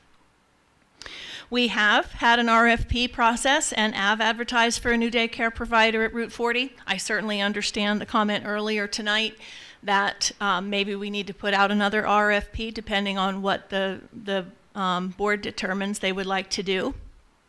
That was a great partnership for us, but I do want to say that it really was considered a partner. It didn't really generate much significant revenue. It really wasn't a revenue stream for us, but it was a great partnership, and it did provide an option for daycare in the northern end, and I know that is very difficult to come by. A couple of other things that were stated was that Grantsville would still need significant construction in order to accommodate the students from Route 40. We don't anticipate that it would be significant. There's a couple of rooms that could be used for the 6th grade, would require a few minor changes that our maintenance staff could do over the summer. Class sizes are not anticipated to increase unilaterally. 2 of each grade does allow for the ability to stabilize class size or smooth it. Right now across the county we have a variance from about 12 students to 31 in a class. If you have 2 of each grade, you can even those class sizes out a little bit. I do truly believe that with the changes with the blueprint and the revenue deficits that we're facing, that the impact of class sizes would be greater if we make no changes to our footprint. There are no plans for art or music on a cart. There are dedicated spaces at Grantsville Elementary for both, even if the new grade band alignment is adopted, and resource times would be aligned with the other schools. This slide might be a little difficult for you to see up on the screen because it's actually a little difficult for me to see. But this outlines just the minor, the initial repairs that have been deferred for the Route 40 Elementary, the main one being the roof repairs or a new roof, the boiler replacement and air conditioning that we've done at the other schools that we've tried to do at the same time, and then the parking lot replacement. The costs of any renovations are significant, and the committee was exactly right that the longer they defer them, the more they begin to cost. If you look at the funding formula that the Interagency on School Construction uses, the funding formula, the first test to be eligible for participation. So when I spoke earlier of the 90-10 and getting the projects approved by the IAC and by our local government, the first thing they look at is the adjacent schools. Are there adjacent schools for Route 40? And there is, and Grantsville Elementary that has been renovated due to the open space. The next test is this formula, okay? So they take the eligible enrollment, right now being 122, and they multiply it times all of these factors, and an enrollment of 122 would probably mean that Route 40 would not be eligible. Even if we could get the project approved, they would not be eligible for participation, and the local government would have to fund repairs at Route 40 without the state participation, so we'd lose the 90-10. This, starting with the slide, couple of slides ago, and I meant to mention it at the time, these are sort of in response to the Route 40. These are not the slides that were presented clear back in February. This slide has quite a lot of information on it, and I'll remind folks that it will be on our website. But the blueprint legislation is causing the whole way that we budget, the whole way that we prepare and implement, and will change the way that we have to report on the weighted student funding. I think it was reported that there was an over allocation at both Grantsville and Route 40. That over allocation is based on us crunching the numbers. We haven't had to do it yet by legislation, but we're doing it just to make sure that we would be in compliance. And that is what the over allocation that the Route 40 group was referring to.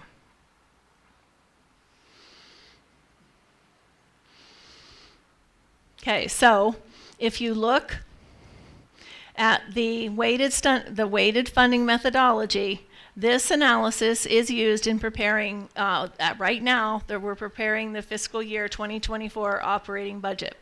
System-wide, we have complied with the minimum expenditures at the school level. However, there is reallocation required amongst the schools to bring everybody into compliance when we're required to make sure that we meet the deadlines. The data does suggest that a total of $881,839 should be reallocated to other schools.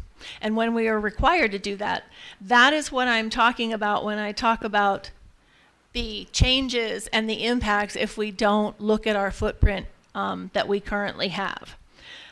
Because this will become more and more difficult to bring into alignment without cutting a program or cutting staff at the school, which we really don't want to do.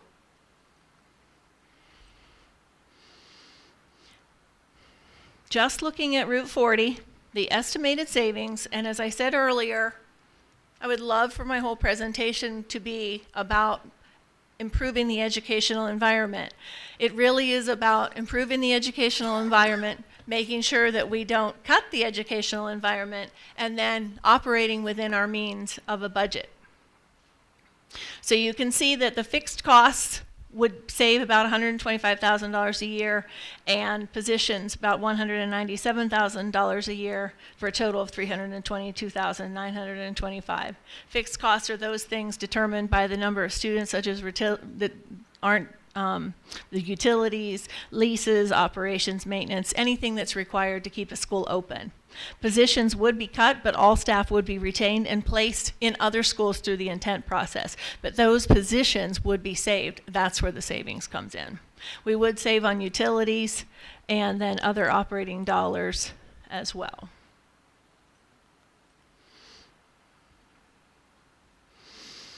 As I said at the very beginning, I certainly believe in my heart that every school in Garrett County is excellent. There are many educational opportunities that would be available at Grantsville should Route 40 close. Grantsville is a Title I school that provides additional support. They're a Judy-centered partnership school, which also provides support.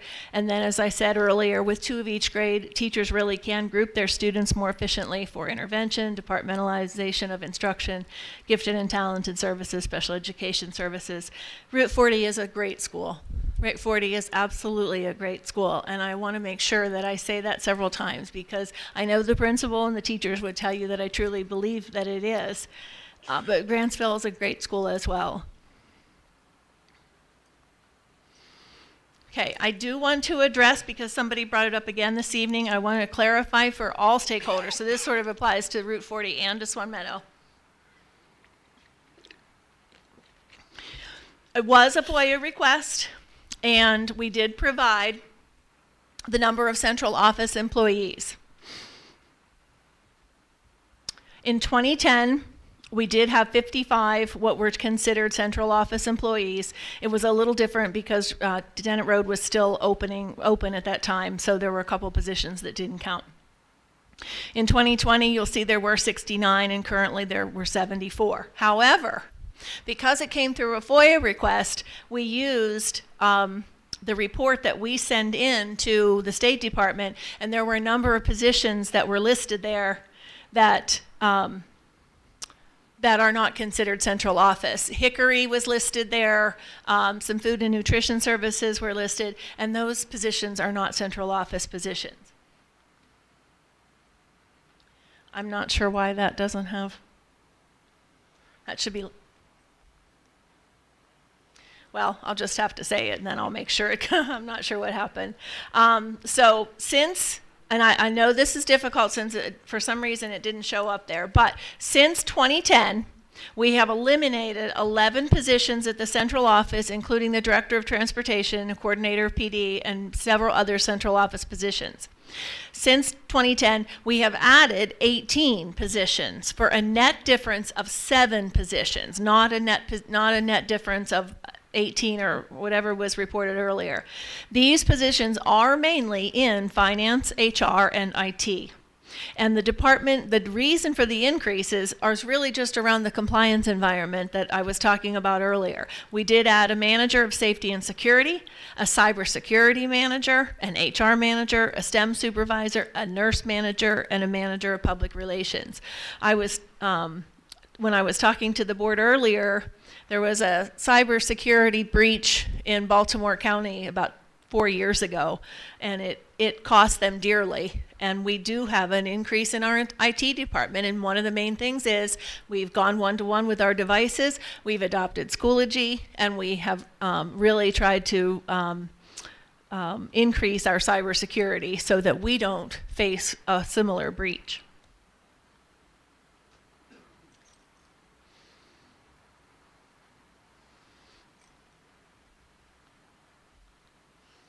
Okay, there's one more slide that I will have on our website, and it also clarifies positions at the central office because I believe the Route 40 presentation asked why we had also cut teaching staff. And so we did some research, and I'm assuming that's why it didn't get on this slide because it came in kind of late. But Garrett County is the fourth highest student to teacher ratio in the state of Maryland. So even though we have reduced teachers due to a declining enrollment, we still have an excellent teacher to student ratio. We have 286 teachers, and our student enrollment was 3348 at last report, and so the student to teacher ratio is 11.67. The lowest, the best, is Kent at 9.97, and the highest is 15.2. So we have reduced positions, that is definitely the case, but we have also rearranged positions at the central office because we have needed positions to deal with the compliance environment that we're in. Okay, so moving along, I do want to talk now a little bit about the committee report for Swan Meadow. And the first thing, the out-of-area information for Swan Meadow, and we've answered this a couple of times, and I'm not sure why the information isn't getting out correctly. I'm not 100% sure, but I will work on it. I promise you that. There is a defined boundary for Swan Meadow and has been in place since 2015. According to the plan at that time, the committee recommended that it be revisited again. The board was presented the boundary information on March 13th of 2018, and the recommendation at that time was to not change the boundary. There was a committee that at that time included our transportation director. I believe it included a parent that is here tonight from the Swan Meadow community and included our HR director. And so the board kept the current boundary for Swan Meadow, and I'll show you why in just a minute. Also not accurate, I'm not sure where this information came from, but in the FAQ report that was provided to both the Route 40 committee and the Swan Meadow committee, there were 5 students whose original applications were not approved for out of areas for Swan Meadow. Of those 5 students, 2 students reapplied and are now attending Swan Meadow under special consideration. 2 students moved and are currently attending Axton Elementary School, and 1 student whose home school is Swan Meadow reapplied and is attending Southern Middle School. There is a policy and procedure in place for out of area requests. At the time of the approval or disapproval, there is also a reason. I believe we have 5 or 6 reasons why we would grant an out of area. There's also an appeal process if one feels like they should change their rationale, and then in most cases they have been approved. So I'm still not 100% sure where that information is coming from, but all of the out of areas have been approved for anyone wishing to attend Swan Meadow School. This was the committee's recommendation that I was speaking to a few minutes ago. It was from the March 13th of 2018 board meeting, and it was in order to ensure equality and fairness to all schools and to ensure current procedures are followed, no changes should be made at this time to specifically accommodate Swan Meadow School. And that has not been revisited since then, but they do have a defined boundary, as all districts do.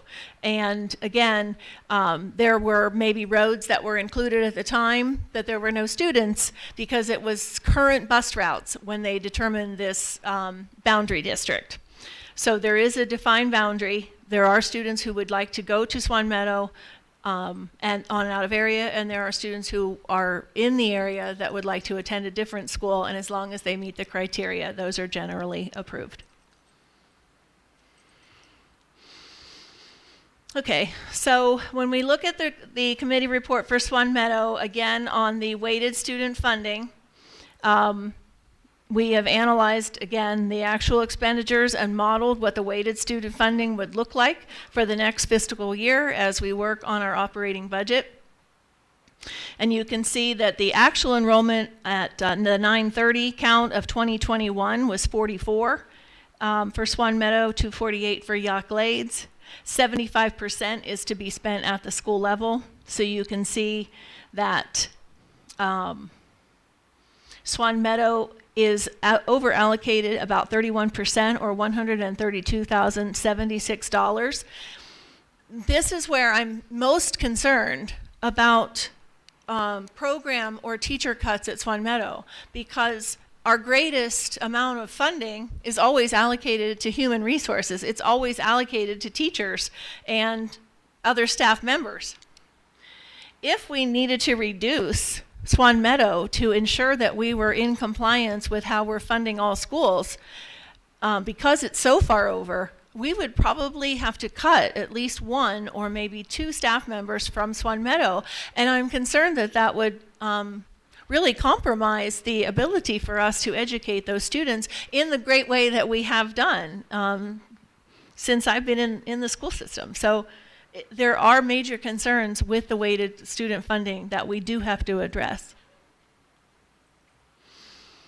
This is a similar slide to what you saw for Route 40. The estimated savings if Swan Meadow only is closed is $385,445, and you can see the some of the cost breakdown in the savings and fixed cost positions, utilities, and the any other savings that we could incur. And I agree with the person that said earlier that each decision is made in what is best for that school and that community. But as the school superintendent, I have to look at the system as a whole, and so does the board. And so that's what we've tried to do this evening, is present that as an overall situation for the entire school system. I believe there, in part of the presentation, it might have been stated that we would be denying a public school education. Yacht Glades is also an excellent school, and so is Southern Middle School. Yacht Glades is a Title I school. Yacht Glades generally has 2 classes of each grade, and therefore can have all the benefits that I spoke about earlier when I was discussing Grantsville Elementary. And students can benefit from departmentalizing instruction, and it is an excellent school, as is Swan Meadow. Yacht Glades is a Judy Center Partnership School. They will also receive substantial student and family support that can provide wraparound services that will be this coming school year. Students will receive grade level intervention services, both Yacht Glades and Southern Middle School, and they have access to theater related arts and other electives at Southern Middle School that may not be available currently at Swan Meadow. So this is the final slide. And you can see there that school system decisions are dependent upon each other, and decisions cannot be made in isolation. And I think that's why this board has chosen to look at each one so very carefully before they make a final decision. The capital budget right now, the savings for both state and local government for Route 40, savings of $4,650,000. Now that's not an immediate savings. That is the deferred maintenance that we had shown earlier that we would not have to spend to make improvements to Route 40 school. The savings on the operating budget at $322,925. If only Swan Meadow was closed, it would be $385,445, and the total savings of $844,212 in savings should both schools be closed. These are savings that would be cut from the operating budget, not reallocated to other schools. We don't anticipate any positions would be lost as a result of any decisions. But we do have openings, and through attrition, we would anticipate the teachers would move into those positions and would be an overall savings to the budget. At the conclusion of the Route 40 meeting, the presenter reminded me, I hope she's still back there. Well, somebody can tell her. Of my first reunion meeting when I became superintendent, in which I stated that I would do what's best for kids. And if we remember, I also stated that even in differences of opinion, all sides would be considered and people would be respected, and I feel I have done that. However, I wouldn't have presented this information over the last year and a half if I didn't think I was doing what is best for kids. The reallocation and loss of programs and positions will be profound as a result of the blueprint requirements and the weighted student funding. The major things from both committees are concerned about, I truly believe, are more likely to happen if we don't address some of our utilization deficiencies sooner rather than later. I know it is a very daunting decision that the board is facing, but I do have a great worry that if we don't look at it soon, the impacts of the other mandates that are coming our way could be very profound. That's the last slide. Thank you. Thank you, Superintendent Baker. I certainly will open it up for comments, questions, concerns by board members based on her presentation. I know we all had time to look at it before tonight, so if there are any, now would be an appropriate time to ask those questions.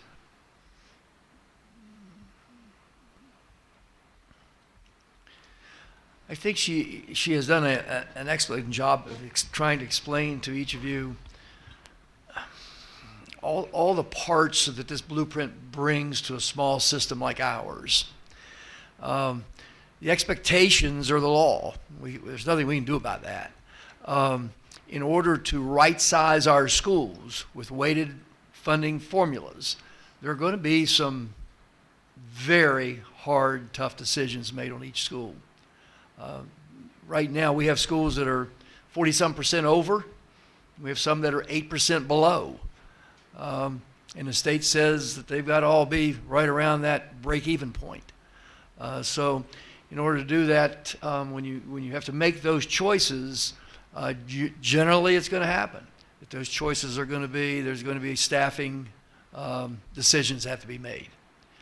So hopefully we've done our very best tonight to explain to you why it's such a difficult decision. It's a difficult recommendation for her. I certainly do not envy the superintendent of schools at any county in the state of Maryland right now, because we're not the only county facing these same problems. They're facing them all over the state. No one anticipated when this law was passed that the unintended consequences were going to be so prevalent, and they are so very prevalent.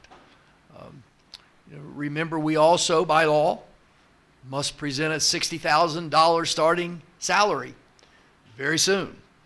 And we're not close to that, but we must present that very soon.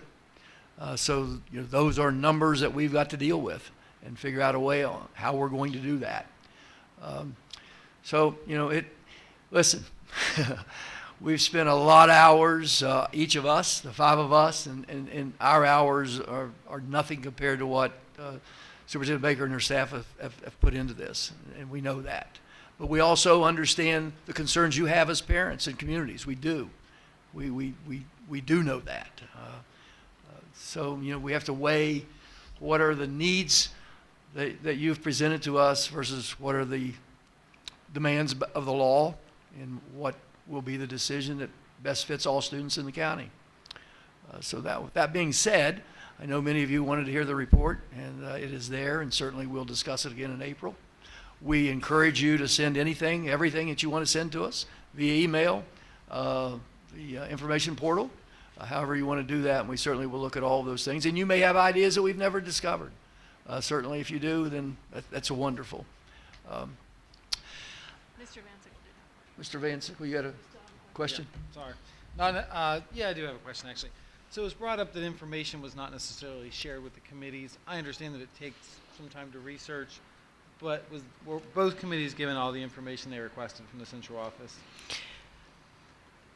I believe yes. There was a FAQ paper that we recorded when the questions came in, and then when we provided the answers. Some answers, when it came to specific staff and where teacher A would exactly be located, we did not share that with the committee, mostly out of respect for the teachers, so that we could ensure that they were placed, and we had talked to them before it came out in the community. So we did not share specific teacher roles for each school. But I do truly believe that everything else that was asked was provided to both committees. And if there are outstanding things, I'm happy to hear those, and we can certainly provide other, if there was something that wasn't answered. Thank you. Good question. Other questions? Anyone? Comments?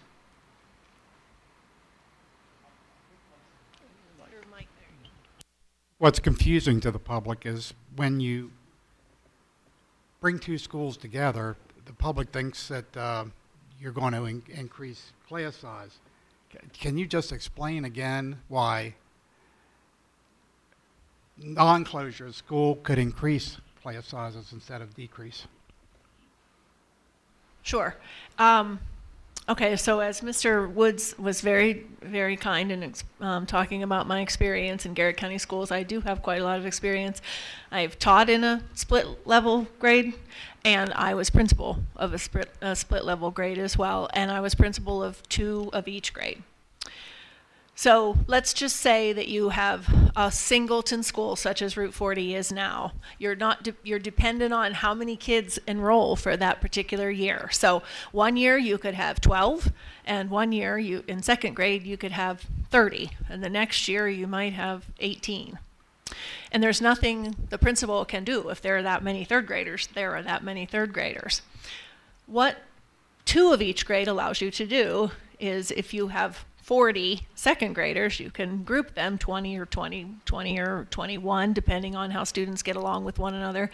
You can mix them up occasionally. I do think I've been in a school where there's been 1 of each. I was a teacher at Lockland when there was 1 of each. And certainly, somebody said earlier tonight that, the kids, they start together in pre-K and kindergarten, and they make those lifelong friendships. There's absolutely no doubt. There's no doubt about that.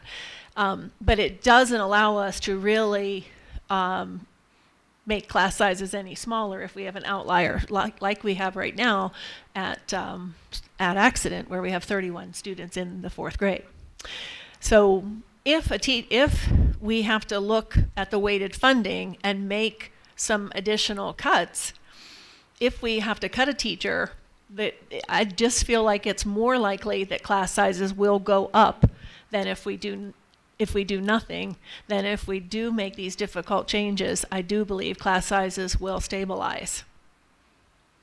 Did I answer that the way you had asked it?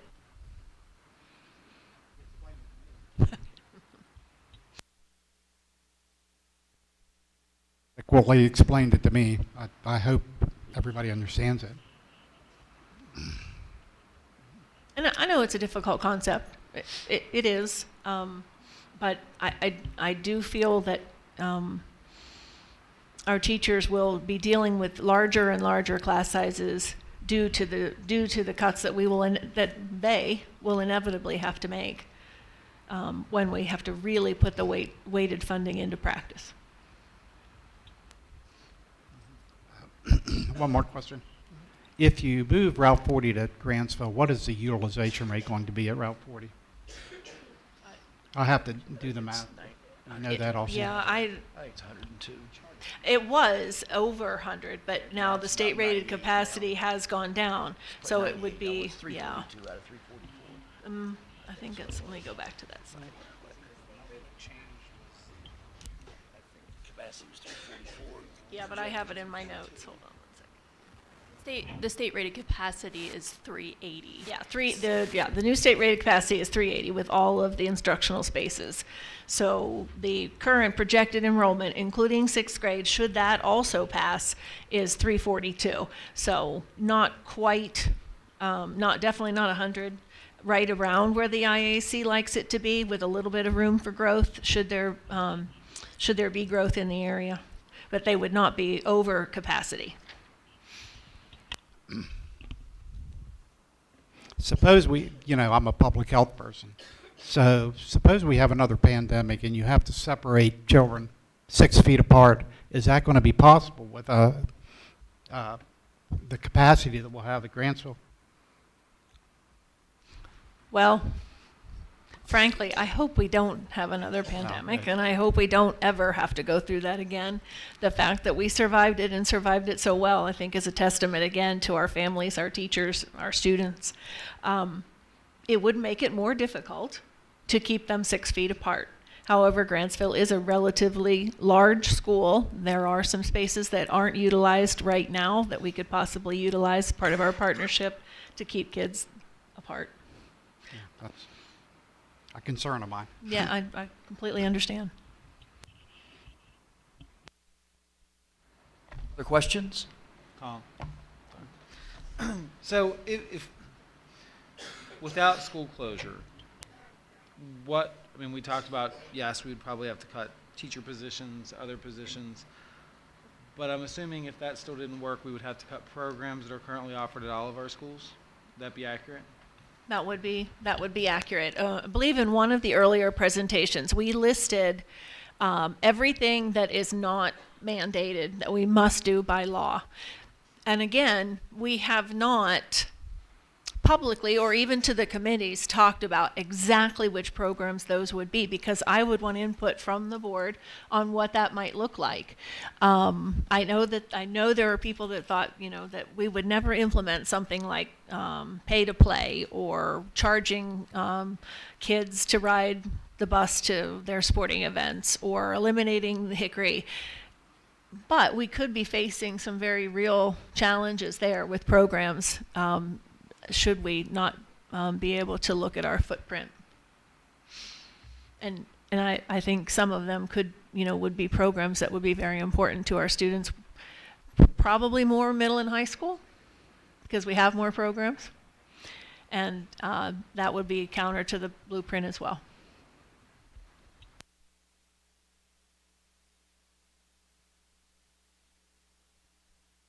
Asking these difficult questions, but have we considered if we lose 20% of the students from Route 40, they do homeschool, what revenue we'll lose, and how does that play into the figures that are the savings figures that you're looking at?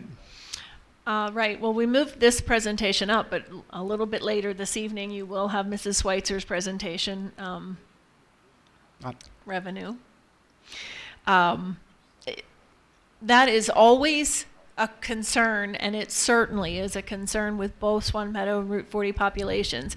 There is always a risk that a good number of students will go to homeschooling, and we would lose that revenue. The board would have to look at our estimates and our current revenue and see if that's something they could support. It's definitely a concern, though, of course. Yeah, it changes the calculations a little bit, I think. Right. Other questions, concerns? Anyone? Yes, sir. I'm going to let you ask a question, but I'm not going to tell you. I'm going to give you an answer.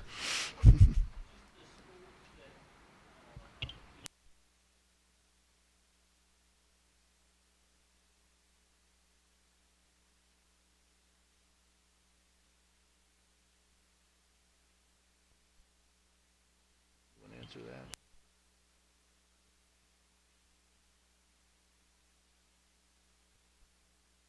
No. I think we'll try and answer that one. It was a little difficult to hear you, but if I heard you correctly, you were asking if the current teaching staff, the current staff would be reallocated to other schools.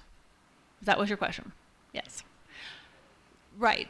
That is certainly the plan. We don't anticipate that due to the consolidation or the grade band alignment that any current person would lose their job.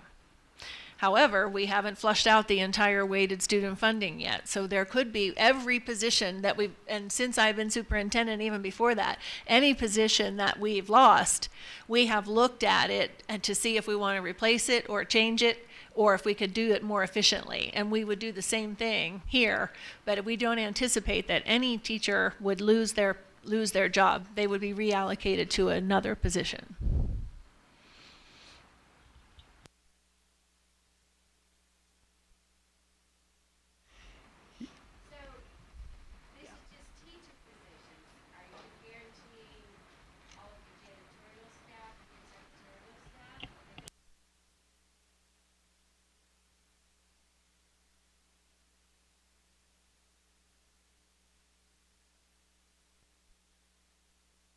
I think the answer to that question is that the superintendent and her staff will try to ensure there are no job losses in the county.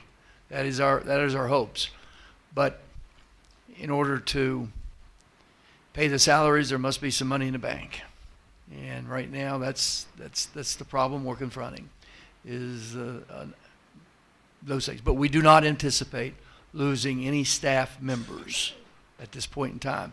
But nothing can be guaranteed until we figure out, are we closing, are we not closing, what are the implications of both, and how will we right size each of the schools. And that's, again, following the law. I will entertain one more question.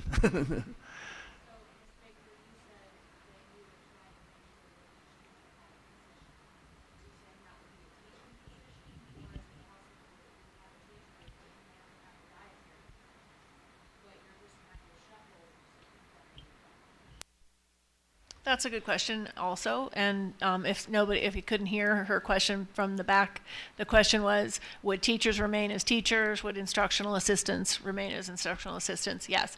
So it will certainly depend on where our openings are. You know, if we have openings for very specialized positions, we will still have to advertise. Some of our very difficult positions to fill, like high school science, for instance, is very difficult. We've had a difficult time filling auto. We've had a difficult time filling JROTC. So we'll still have to advertise. But because there is a teacher shortage, I don't anticipate that teachers would be reassigned to IA positions. As Mr. Wood said, I can't possibly make guarantees this evening, but the goal would certainly be to keep certified teachers teaching our children, having instructional assistants who are also very, very valuable members of our staff working with kids in the current capacity that they have. Right now, it's not anticipated that any of our teaching staff would become instructional assistants. If it were, it would be a short time until we had an opening for that teacher, but we will have additional retirements, I'm quite sure. It just depends where they all play out.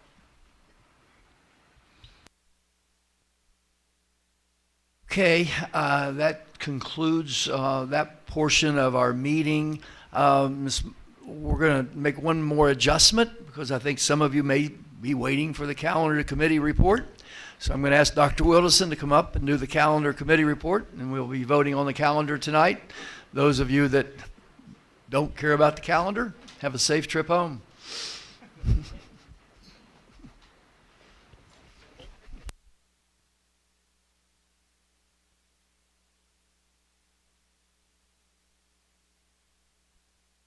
Okay, now can you hear me? Yes, you can. Okay. Well, good evening. This evening, we're asking the board to take action on the proposed 2023-24 school calendar with a pre-Labor Day start on August the 28th, which would end on May 31st, 2023, if the calendar is approved as written. Before the board votes, there is a revision to the 2023-24 school calendar that includes the Maryland primary election scheduled for April 23rd, 2024.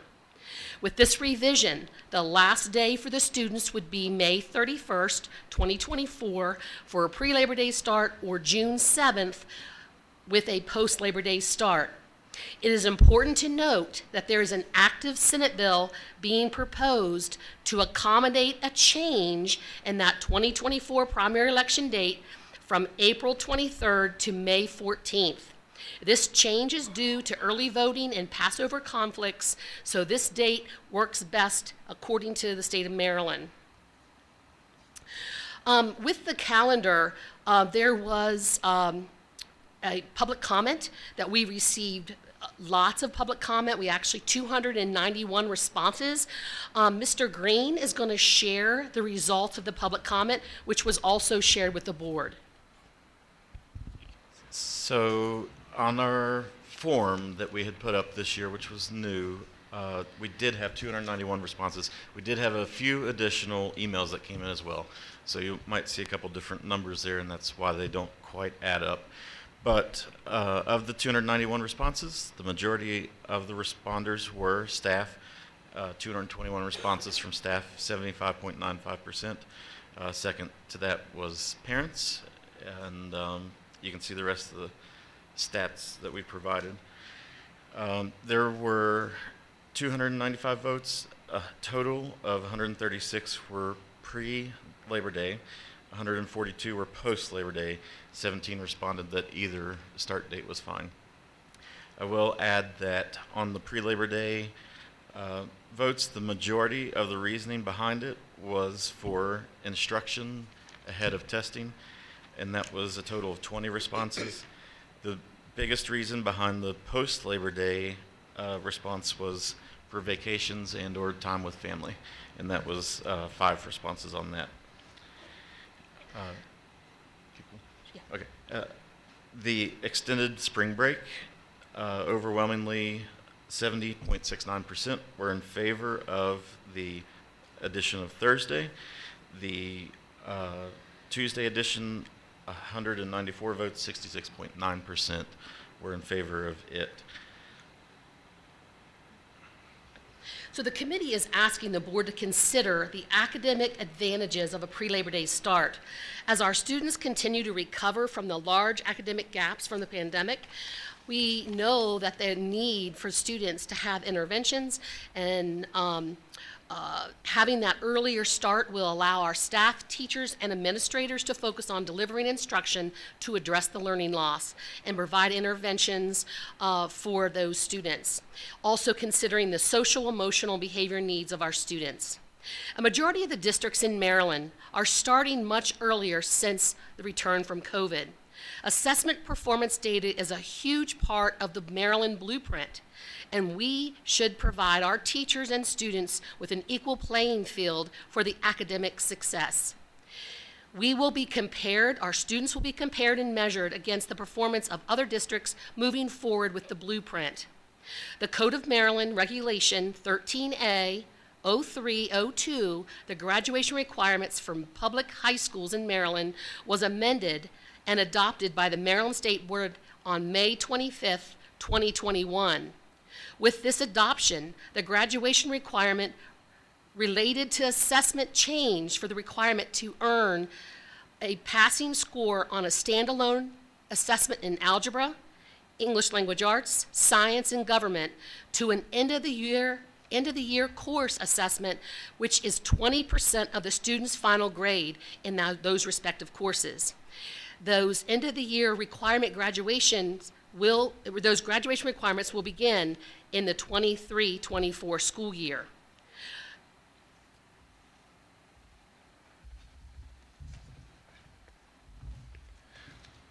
The end of course assessments information that was previously shared, that's the biggest academic concern I think that we have for Life Science MISA and for government. We recently received piloting scores from MSDE that converted the scale score to a % in advance of next year's clicking into the regulation. I don't really have concerns about students failing those classes. My biggest concern actually is about the number of instructional days leading into those assessments for some of our highest level students. Based on the initial scale score share where it converted it to a %, I feel like our students that are on the cusp of an A, but then wind up getting a low B on this assessment will be negatively impacted. And I can also see students in the B range then moving to a C. I don't really feel that as a district we're going to have a hardship for students failing these classes due to the 20%. But I do feel like some of our more engaged families and highly engaged students may be negatively impacted if they don't have enough instructional time leading into these assessments. I would also say that our classes are semesterized, and most semesterized districts in the state of Maryland that offer, courses on the same method, those classes tend to be 90 minutes. Our classes are 80. So our students are already at a minute deficiency kind of built into our schedule. So at this time, Mr. Woods, we are asking the board to vote on the approved pre-Labor Day start calendar as written with the revision of the April 23rd primary election day built in. Lieutenant Baker, do you want to make a recommendation to the board? Well, as I did last year, I'd like to recommend that we adopt the calendar committee's recommendation due to the amount of time and effort that went into the preparation of that recommendation. So I would recommend that we follow their lead. Okay, the recommendation on the floor is for the board to adopt a pre-Labor Day start calendar with the caveat that one of those dates may change based on what the legislature does in terms of primary election. Mr. Woods, I'd like to make a motion that we do a post-Labor Day start. I'll second. There's been a motion put on the floor that we engage in a post-Labor Day start with a second. To that motion, we can now have discussion. I have a question for you. On the survey, what was the percentage of parents that wanted post Labor Day, and what was the percentage that wanted pre Labor Day? You got the breakdown on that? I don't have it broke down that far, but I can get that for you if you would like. Did you say post versus labor? Yeah, Post versus yeah, pre? right. It was 60-40. 60-40. 60-40 post. I don't have it broke down to parents, though. Oh, I don't know about parents, but the surveys came back 60-40. Well, that was Mr. Woods.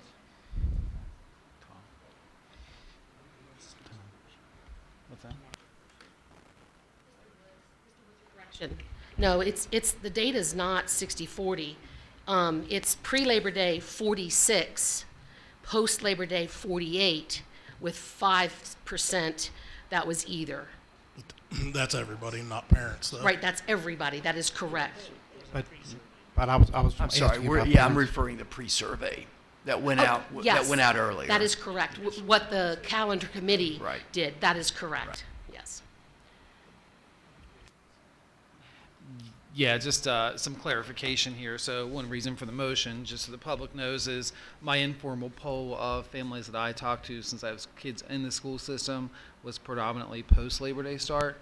Also for the calendar committee, looking at the 76% being staff, obviously they were split as well, considering you have a higher percentage of respondents that wanted the post-Labor Day start. So your staff was actually split on the response as well. Would that be accurate? So I won't be here next year, but what I would want to say is if we are going to have a calendar committee and we're not going to take their recommendations, then I would recommend that we change that procedure going forward, because we go through this each year and we have a committee that recommends it. So if we just don't want to do that, then we probably should have another policy or procedure in place. Yeah, and if we look back to the board meeting at the same time last year, this recommendation was made last year and was not followed for this current year. We asked to not have the calendar committee for 2023. Same thing was talked about at the meeting in 2022. I know you're correct. I'm not sure that we agreed upon not having a calendar No, committee. we need that.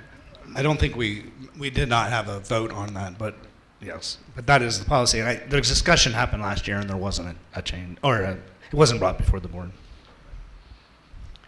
But that's just, if we're going to have the committee, I think we should follow the committee's recommendation. But if we're not, if we don't do that, then we can do whatever we decide to do. I'm disappointed in both options that they don't include a Veterans Day off, but that's just me. I think we should look into that into the future. I know Veterans Day is on a Saturday this year, so that's hard to take into consideration, but I think we need to look at that in all future years. Mr. Heimball, one thing I do want to state, and I know I said that at this last meeting, that there's a lot of activities that we do in the schools to celebrate our veterans. And our concern is if we don't have those activities, our students won't participate. I understand that concern as well, but those activities can be held any day of the week. It doesn't have to be on that Friday or the Veterans Day. They can be held any day. Further discussion? I will echo, I've served on the committee, I think every year I've been on the board, and I will ensure you that the committee is very frustrated with the charge that they're given. So I'll echo what Dr. Paul said. If it appears to be the board's decision to predominantly be a post-Labor Day start every year, and I think next year's charge should simply be for the committee to provide to the board a post-Labor Day start calendar, and don't even consider the pre-Labor Day calendar.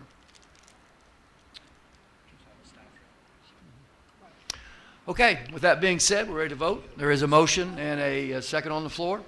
The motion is to provide a post-Labor Day start calendar for the next school year. Those in favor signify by aye.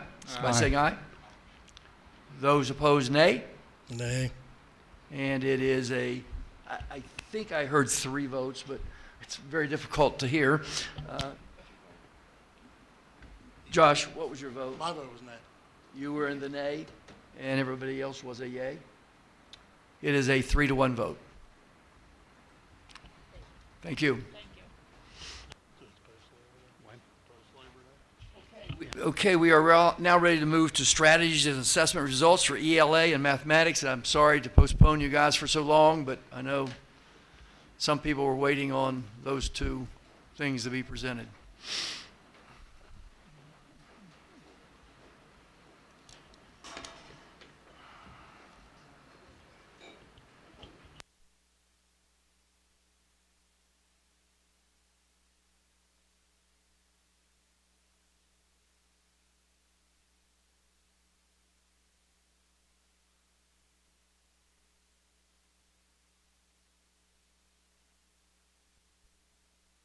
Good evening.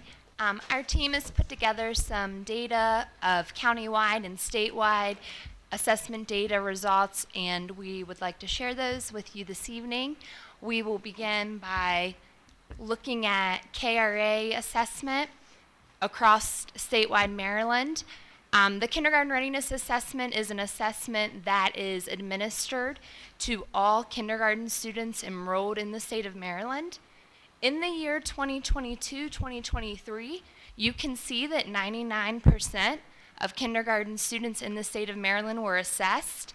If you look at the 3 previous years of administration, you can see that those percentages were much less, 73%, 65%, and 39%. The reason for this vast difference is because prior to 22-23, MSC gave counties the autonomy to decide whether they would use a sample administration model or a census administration model. Garrett County has historically chosen to do the census administration model because we value the data collected from testing 100%. There have been years when we've done the sample administration, but majority of our choice selection has been to do the census to get as much data to plan instruction as possible. You can see as we increase through the years, other counties have joined that model. They've noted the benefit of collecting as much data as possible, as well as a lot of funding resources will mandate that you do a census collection. 22-23, MSD took the autonomy away, and they mandated that there be a census administration across the board. So that's why we're at 99% now, and I can imagine that moving forward, we're going to see that model continue. So what does KRA measure? It measures a kindergartner's ability to come to school ready to learn and succeed based upon entry level. So we're not looking at anything that they've achieved or learned within that kindergarten time span. This is completed within the first 2 months of school, and it's basing their ability to enter school ready to learn and succeed. 4 domains are assessed on the KRA: language and literacy, mathematics, social foundations, physical well-being, and motor development. So as we look at the state of Maryland, we can see that 2022-23 compared to 2021-22, there has been a 2% increase in the number of students demonstrating readiness. When a student completes the KRA, they are measured in 3 levels. They either score emerging readiness, approaching readiness, or demonstrating readiness. And of course, the goal is that all students will demonstrate readiness as they enter kindergarten ready to learn. Though there has been a 2% increase since last year's data, looking back to pre-pandemic, we still have not caught up and definitely are not achieving above. So we're still making up for that lost year. As you can see, the KRA was not administered in 2020, 2021. It does require in-person, face-to-face interaction. So though we did increase statewide by 2%, we still have not recovered the pre-pandemic percentage. So looking more as to how Garrett County is on the scale within the state of Maryland, we had 53% of kindergartners demonstrate readiness on the KRA assessment. This put us in 4th place within the county ranking, shared with Washington County.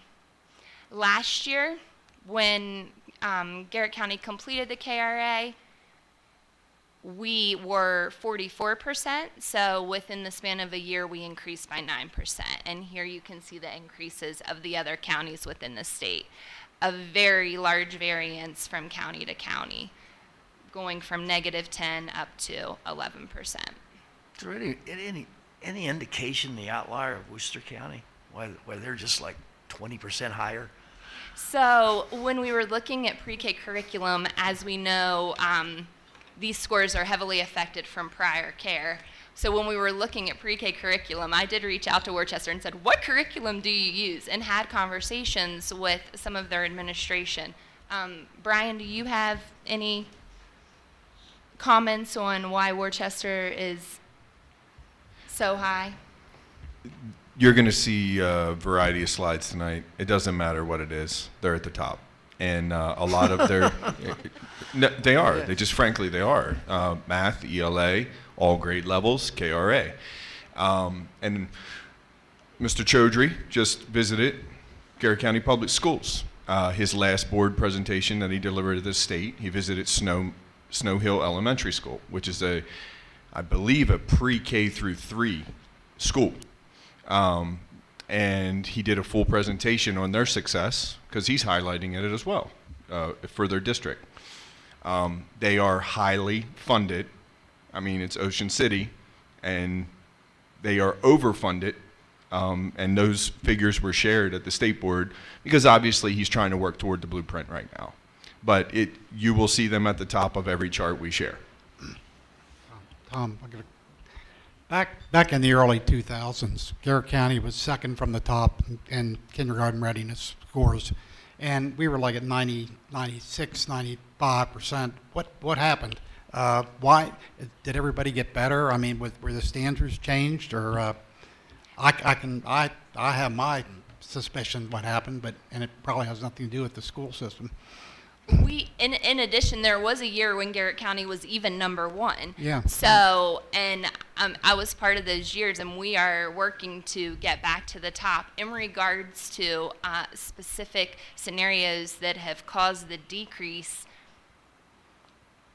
we are trying to identify by desegregating the data, noting where our prior care successful candidates are coming from, and honing in on the areas that we see deficits. So we're really looking at prior care. I'm the Judy Center coordinator here in Garrett County, and that's one of our main missions, is identifying those students within the county who are in non-programming, because that's what we're seeing. We're seeing a lot of emerging readiness coming from informal care or students in non-programming. And we are putting a lot of emphasis in working and collaborating with child care providers who maybe we've identified as students that are emerging or approaching readiness as they enter kindergarten. We're working with those child care providers, and you'll see later a few strategies put in place. But I don't know why we're creeping down and others are creeping up exactly. Well, okay, yeah. You know, we did lose universal home visitation back around 2006, 2007, because of the difference in Medicaid billings and that type thing. And that might have an impact on it. I don't know. You gotta. You know, it's so important to do these, to actually do something with these families when the kids are even pre-birth to age 3. So that's important. If you don't do that, it can And that affect is a your good score. point. We have identified success rates with the families that are involved with healthy families who are still receiving those services. Yeah, just look at the enrollment numbers and see how they've changed in 15 years. It's amazing. Down. Number of spots. Right. Okay, sorry. That's okay. Editorial comment. The last thing that I have then is just a little bit of a deeper dive into Garrett County's data. And as we look at our data specifically, GCPS had 203 students complete the kindergarten readiness assessment. Out of that, 122 students demonstrated readiness for that 53%. 78, I believe is a number there, I can't see that from here, showed approaching readiness, and 38% were emerging. And that's out of our 203 total. So then to the right, you can see broken down by domain, and we take a heavy look at that in order to identify strategies moving forward. Social foundations is a high strength for Garrett County. This is encouraging as a school system, as we've placed a lot of emphasis equipping our teachers with strategies to have our youngest learners able to handle themselves both physically and emotionally in order to be able to learn. So we are excited to see that number so high. But again, as we look to the left, we see that mathematics and language and literacy is the lowest. So we're taking on the task to develop strategies to move forward with that. So a few strategies that we have implemented and are going to continue implementing here in Garrett County: increasing the number of pre-K3 classrooms within the school system. We added Broadford Broadford Pre-K3 and Accident Pre-K3 this year, and hopefully with the approval of expansion, we'll add another Northern and another Southern Pre-K3 classroom. In addition, increasing the support to Head Start and child care providers throughout the county as we see areas of weakness. Judy Center and Garrett County Public School work together to provide professional development opportunities based off of the KRA data where we see necessary. In addition, in-center support and modeling from the Judy Center is provided in both child cares and Head Start classrooms. Additionally, in partnership with the first two, our Head Start pre-K classrooms that collaborate together right now, we have 4. Our 2 collaborative pre-K4 classrooms do deem the highest scores when we look at students ready to enter kindergarten. So we're glad to see that model is successful and that partnership is strong. The third strategy, provide professional development opportunities, focusing on areas of need reported by KRA data. This year we had a literature, language, and life skill professional development, and then in October we did a math one.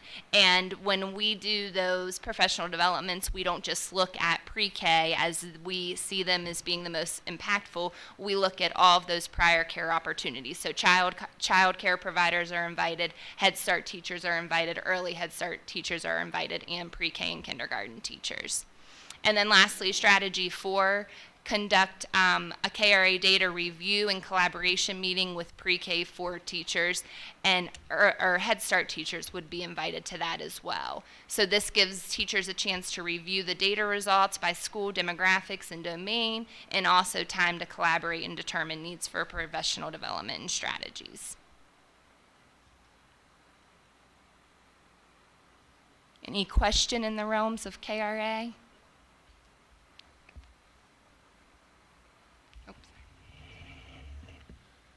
Okay, so on the screen right now is the iReady diagnostic data for fall intake versus the most recent administration for which occurred in January, the mid-year. You can see that no concerns here with kindergarten. These numbers are ahead of where we were last year, just by two or three students in the upper level ranges, and all progress looks good around the county right now for kindergarten. In the English language arts, we have a growth here that we see very promising. We have 15% where we were at in the fall, and now we're up to that 63% proficient on or above grade level. So keeping in mind that they were pre-K last year, that was the only time that these students were even masked, and they were in the endemic, not at all in a pandemic. When we start to look at the English language arts, with the grades 3 through 8, specifically at MCAP, you'll see on the screen that we have an overall percentage of 44%. We're in the middle of the state as far as the ranking, but when we look at the 2019 versus the 2022, we went from 20th place to 14th. What we can tell you is we have officially recovered from the pandemic in ELA, and you can see that we are recovering quicker than what the rest of the state is as far as the placement move that we've made in that time. When you're looking at 10th grade, our overall score was 51%. Again, when we do that comparison, we went from 20th to 16th. When we start to break that down by grade level, we start looking at just 3rd grade. When you look at the scores with the longevity, with 2015 to 2022, and you're comparing us to the state, this is our highest performance rate in recent years at 43%, right there in line with what the state is. And you can see the lines on the graph, the blue being Garrett County, the red being the Maryland results, and how we took a little dip in that 2021 early fall, but then recovered, and just a couple percentage differences. But when you're looking at those numbers, just sheer amount can make a difference in the small size of what we're putting in through these programs. In 4th grade, in 2019, we were at 42%.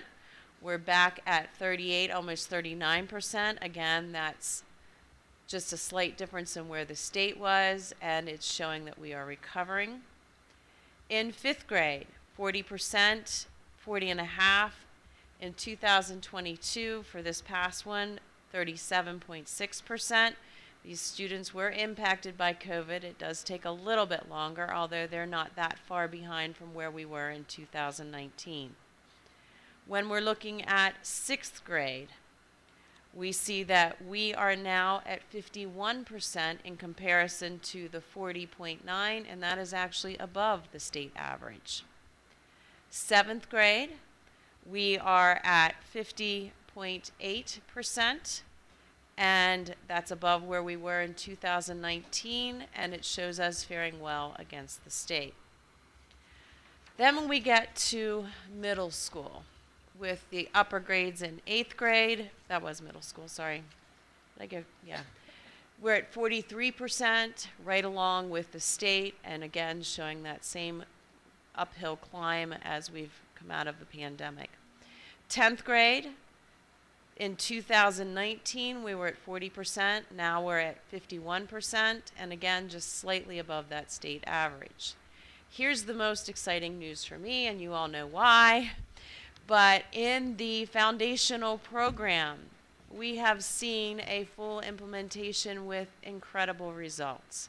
When you start looking at those 2021, that was when we came back, we were masked. So imagine me trying to teach you the difference between p and d or t. You can't see what my mouth is doing in that mask. So those scores, when they returned after the pandemic, being out for that weird year, coming back into winter, we started to see the climb. What you do need to know about these assessments is when we test in kindergarten, we are assessing where they should be at that point. When we go to the midpoint, then we're assessing even more content. It's not a summative. It continues to grow in content and what we need to do. So when you look at the spring of 2022, that is the same set of concepts that we also assess in fall of 22 for that first grade class. You'll see that all of the students sort of did this dip from the summer learning loss is what we call it. And then we come back in winter of this year, and for the first time, the overall district is at 75% proficient, which is significant enough that IMSI is now talking to us about what we're doing. Yes, that's how I feel too. Yes, 5 years into a program, you don't abandon it because you see the difference that it can make long term. When we start comparing that to the iReady, remember this is my first year in that realm of iReady with English Language Arts. Last year we were using the HMH product. Teachers decided that they wanted to change. They like what they saw in math, and now we're putting this in place for the English Language Arts component. And the overall district gain, you can see we started at 23%, and now we're seeing a 41% improvement with students decreasing in the red, which is that 2 or more grade levels below, and increasing in the green, which is the on grade level or above. When we do the overall look at all of the grades individually, again, you'll see those increases.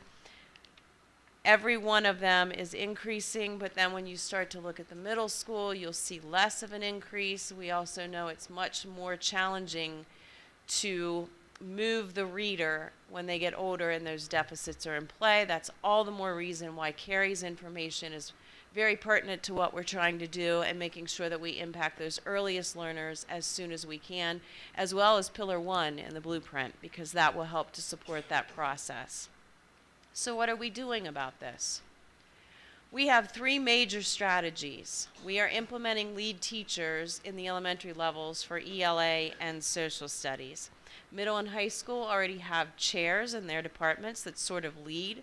We are trying to support the pacing, provide tips, align instruction to the standards, and make sure that our staff has the support they need to use the high quality instructional materials that we have purchased for them. One of which you know is the social studies that we just purchased in the fall, and we are seeing teachers really start to dig into that.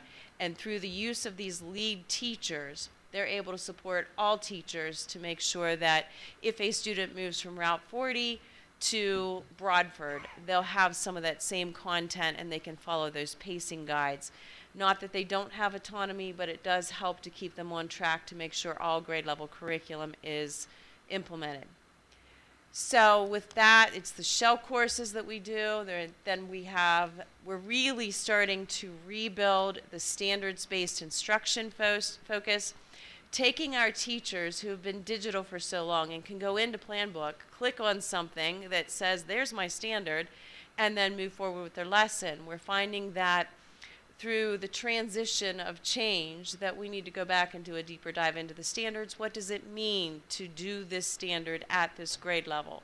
And then building those professional learning communities with these lead teachers and also doing some extensive professional development with them over the summer to make sure they have the skills so that they can lead their peers. Of course, for you all to peruse when you're ready, there are samples in there under those that are underlined where you see the red.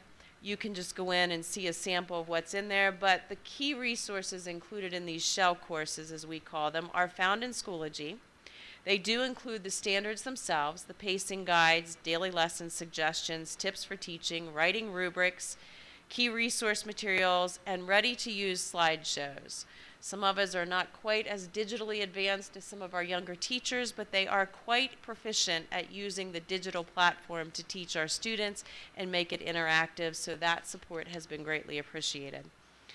And then, of course, it increases our communication with our staff, allowing us to send information out all at once so everyone receives it and can move forward with programming.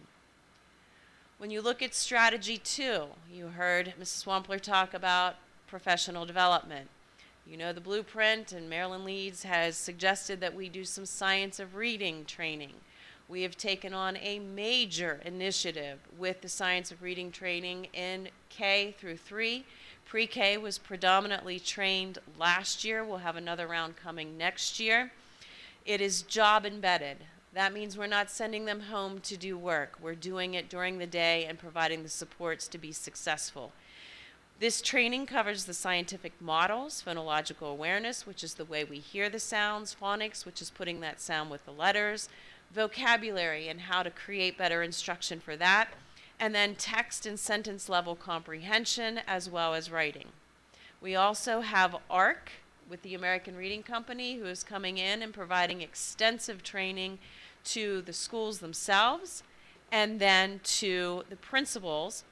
And with the American Reading Company product, we are not just teaching reading. It's a high discipline literacy approach. So you will see a research lab that is science-based in the second quarter, a genre lab, which is based on the genre, whether it's mystery or family stories or fractured fairy tales in third grade, which is a lot of fun. And then in this last quarter that we're about to enter into, we have social studies and teaching students to not to argue, but to write an argument, because they come prepared to argue. They're very good at that sometimes. And then finally, of course, you're well aware of what we do in IMSI. I've presented on that before, but that is our foundational program. That covers some phonological awareness, the comprehensive, which is the phonics, and then the morphology, which is the morphemes. And for both letters and IMSI, we have local in-house trainers with our coaches taking that on at all levels. The last initiative that we're really moving forward with is a robust response to intervention. So we're expanding that into the secondary realm. Yes, it's blueprint driven, it's been there before, but now it needs to become more robust, ensuring that all students are college and career ready by the end of 10th grade. We have the Ready to Read Act that tells us we will screen students as they enter kindergarten, not just with the KRA, but with a multitude of assessments to determine whether or not we suspect a struggling reader. We do that for kindergarten. If we suspect they're struggling, we also assess more extensively in first, second, and third. And by state, that does include a dyslexia screener. And then again, there will be markers at 6 and 8 that we're using to make sure that they are college and career ready. And if they are not, there will be interventions with parent components that Ready to Read tells us we must inform parents, as we should, so they can partner with us and know exactly what is in place for those programs and how they're applied with their student. Any questions before I turn it over to Mr. Schultz? Questions? Anyone? Very good. Thank you. Okay, so we're moving on now to mathematics. You can see very similar position in the state, kind of in the middle of the pack right now. You're going to see a lot of performance data percentage-wise that looks lower because math has not fully recovered, and the state of Maryland is highly aware of that.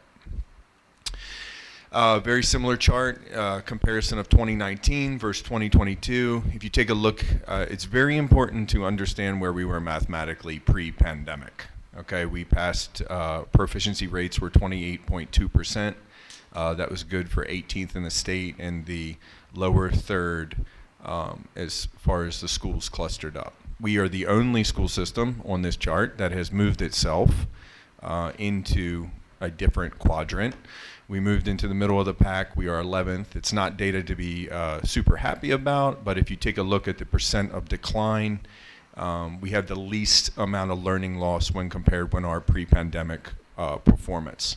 And quite frankly, the 2.2% keeps me up at night, as I've shared with my administrative colleagues, because in Garrett County, technically that's about 15 to 20 students. We would have been the only district in the state that improved its performance pre-pandemic. So if we look at grade 3, this is a really positive highlight in this math data. We outperformed all, previous trend data.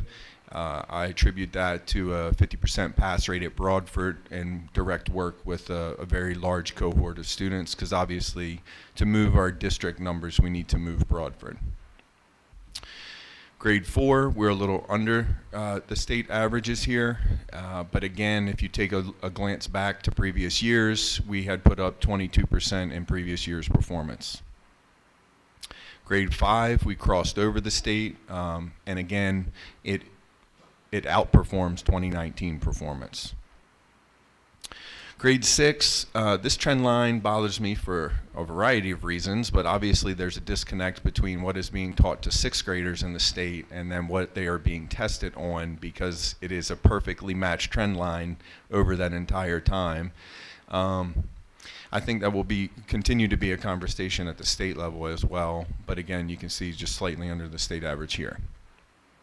Grade 7, I am happy to report that Garrett County Public Schools grade 7 data was the highest in the state. It's at 30% proficiency rate, with Northern Middle putting up a 38, good enough for 11th in the state out of 215 middle schools. So I'm proud to report that. Grade 8, again, outperforms 2019 performance, and you can see through the trend line that we definitely recovered at grade 8. Again, 17% is nothing to be jumping up and down about, but when you compare it to our peers, substantially better. This is the Algebra 1 data. Garrett County came in a 5th position at 20% in the state. And here is our historical data. So you can see that we passed 20%. We remained above the state averages, but it's still about 11 points off our previous performance. Here's our iReady fall and winter comparison data. I decided to look at it a little bit differently here. We have 2023 on top. You can see that those percentages in the upper level, mid or above grade level and early on have definitely increased, and the bottom ranges of students 2 or more or 3 or more grade levels below has diminished compared to this time last year, same performance data. It is helpful to have year-over-year data right now and also have MCAP blended in. I know I've shared a variety of sources with you outside of the meetings. I do believe it gives teachers comfort that they can at least look to it for predictive value now and know what these performance ratings mean when you move it over to state testing. This is the middle school data. We have grown the top, but unfortunately our year over year does not look good for the 2 or more or 3 or more grade levels below. I am highly aware of the pockets where that exists, and there's a variety of factors, and we have talked with administrators and teachers about how to improve that performance in the second half of the year.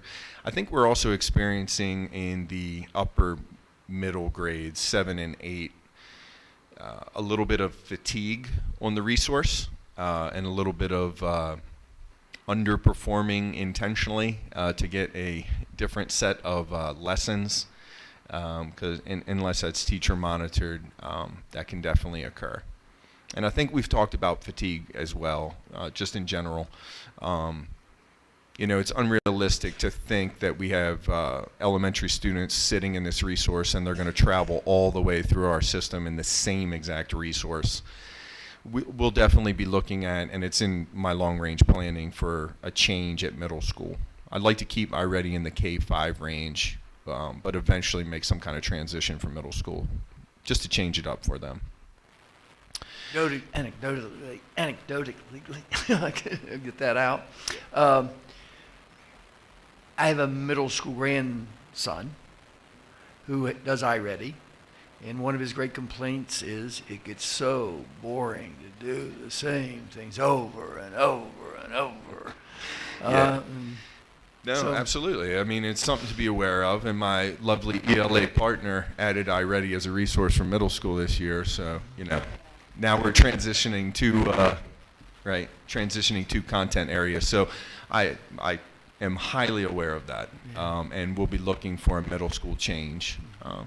I think we have to take into account that we didn't have a data-rich resource pre-pandemic, so we quite frankly, teachers didn't know what the targets were. They were kind of shooting in the dark a little bit, and now we've taught them to really refer to the data.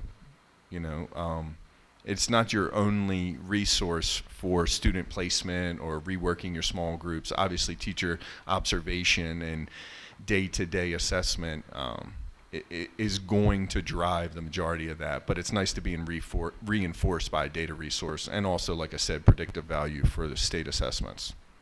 So these are the strategies that we currently have in place.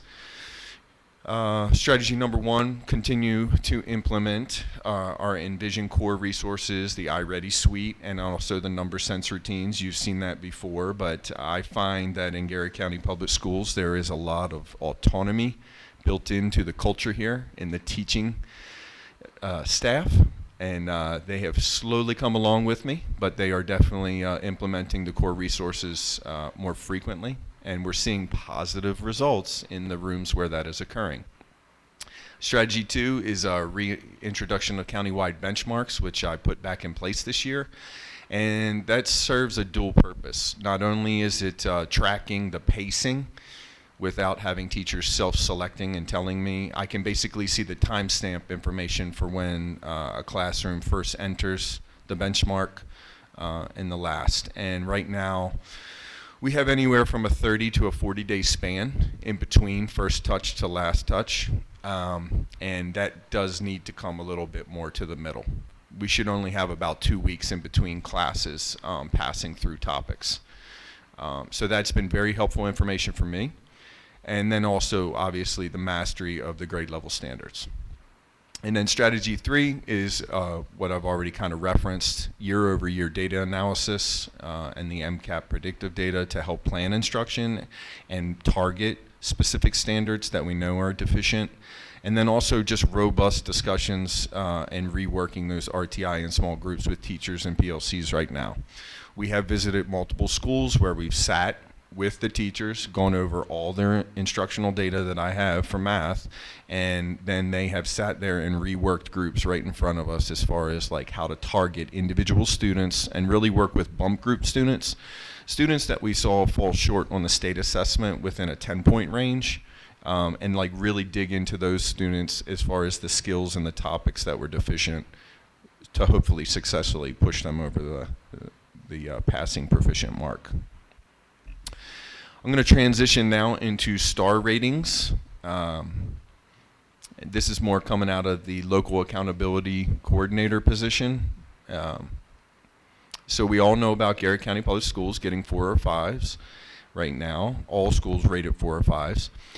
I really like this chart because it shows the distribution around the state. You will see on here accident, right, was a 5-star. There were 173 elementary schools in the state that were a 5-star.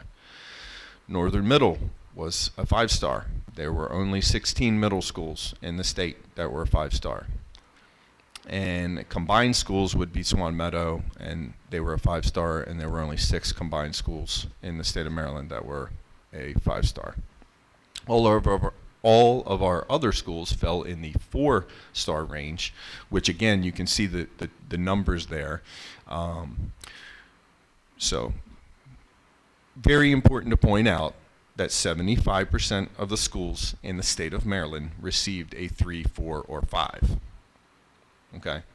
Very important to point that out. That's also why I included this slide in the presentation.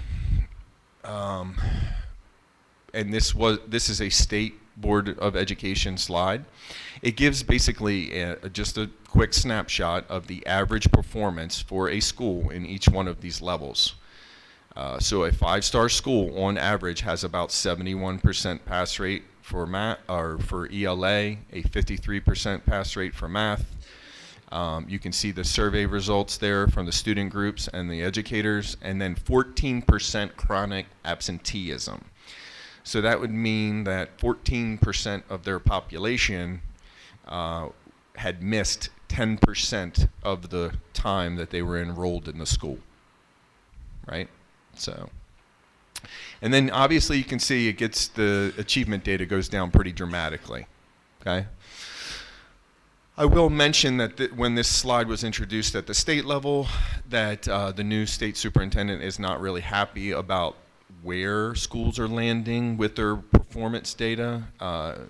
So he would like to see the academic achievement data hold more weight in the actual calculation of the star rating. But that is the star rating was put in by the Maryland legislature. So that would need to go back to Annapolis, and he would have to advocate for academic achievement data holding more value. Not that any of the other categories are less important, just that academics is not as highly weighted as some of the other categories. This is the distribution in the state of Maryland right now for the number of schools in each star rating category. And again, you can see that Garrett County is the only district in the state of Maryland that has all 4s and 5s. These are the 5-star, 4-star schools. It's been highly reported already tonight by several people. And then this is our final slide here. We're not going to click on these individual pieces right now, but these are available for the public right now. If families would like to go look at the MCAP, ELA, and math data by grade and by school, you have the option to now do that. All of that information is publicly reported and also available on MSDE report card at this time. And then we've also included our reading diagnostic and math diagnostic, fall versus winter. I would only say about the Maryland report card, I was hoping that they would release the guidance documents prior to tonight. It's kind of a weird situation that the report cards went public and the guiding documents associated with those and the calculations for how the categories were actually accomplished did not come out yet. As soon as they are released, I think we should share those through the Garrett County Public Schools website, just so people are familiar on how the formulas were adjusted. All of the formulas for academic achievement, academic growth, and chronic absenteeism were curved. And I'm using the word curve because everyone understands it. So they were curved. They were all curved differently, but they were curved. And those are all categories that Garrett County Public Schools benefited from. The formula will return, or it is supposed to return to its normal calculations in the fall of 2023, which would be next year. Because our upcoming cycle of performance data will come in under a normal timeline, which means it will come in over the summer, and then they will recalculate and repost brand new report cards on a normal schedule, which will be late fall next year. So this star rating that we're receiving right now is based on last year's data, and because the assessment data did not come in until January now, that's why it was not posted until March the 9th. Okay, so we will get a second star rating very soon for each of our schools.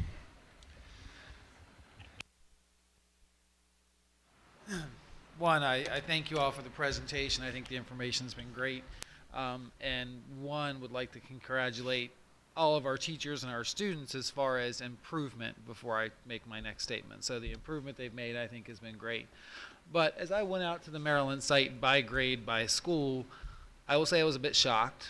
I was a bit disappointed, right? I moved back to this area because we had great schools that did very, very well. And we had some schools that fell very, very low in the testing, both math and English.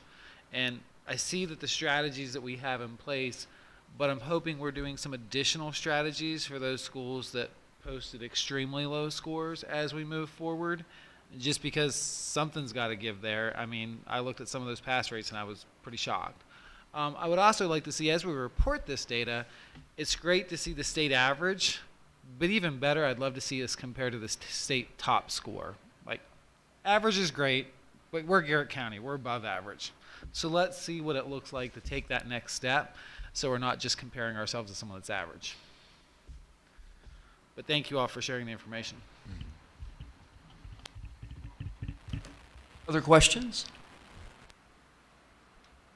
More. Also really appreciate the difference between the star rating and what's going into that, because although I think those star ratings are great in what we've learned, as you look at what's considered into those and the fact that they were curved, I don't want people to get a kind of false sense of security, if you will, whenever those scores come back out. I am acutely aware of that. No, I think it's very important. Like I think it's just an absolute summary of the entire pandemic that we received 4s and 5s, and we are the only district that did.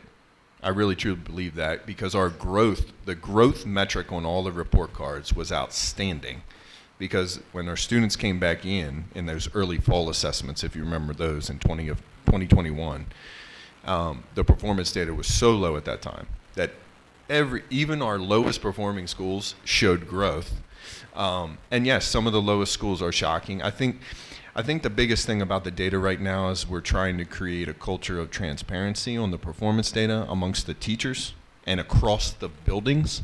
Because sometimes when you teach in isolation and you are the only teacher on your grade level, and your students perform a certain way,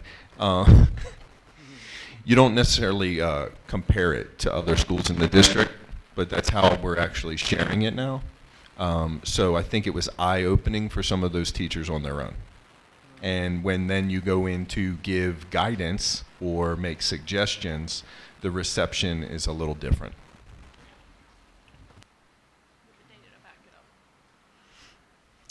Anything else? Anyone? Well, I echo what Jason said. It was a great presentation, first of all. Thank you very much. Very informative, very much to the point. We appreciate that at this late hour. We have all looked at it a lot to see what we need to do, because we're here to educate. That's our number one job, is to make sure that when our kids graduate, they're ready for college or ready for work, or what they're ready to leave us. So I think you're doing a great job identifying the problems and working on the problems. I could be not more satisfied. Thank you. Unless I hear objection from a board member or board members, 3 of you, I suppose, I've talked to the superintendent, and I think we would like to move our draft education calculations to our next meeting, and also our blueprint implementation plan information to our next meeting, given the lateness of the night and the snow that continues to fall. If there's any objections, I'm sorry to keep all of you here to do that, but I know both of those are important, and they're both things that's going to take us a while. And after being here almost 8 hours, my attention span is wavering as well.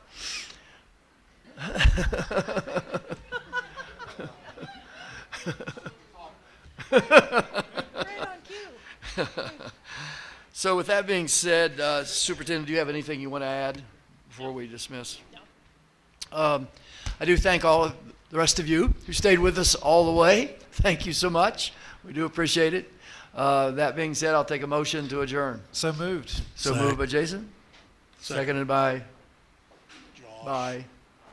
Second, Josh. Josh. Okay. Seconded by Josh. All those in favor of adjournment signify by saying aye. Aye. Aye. And those opposed, nay.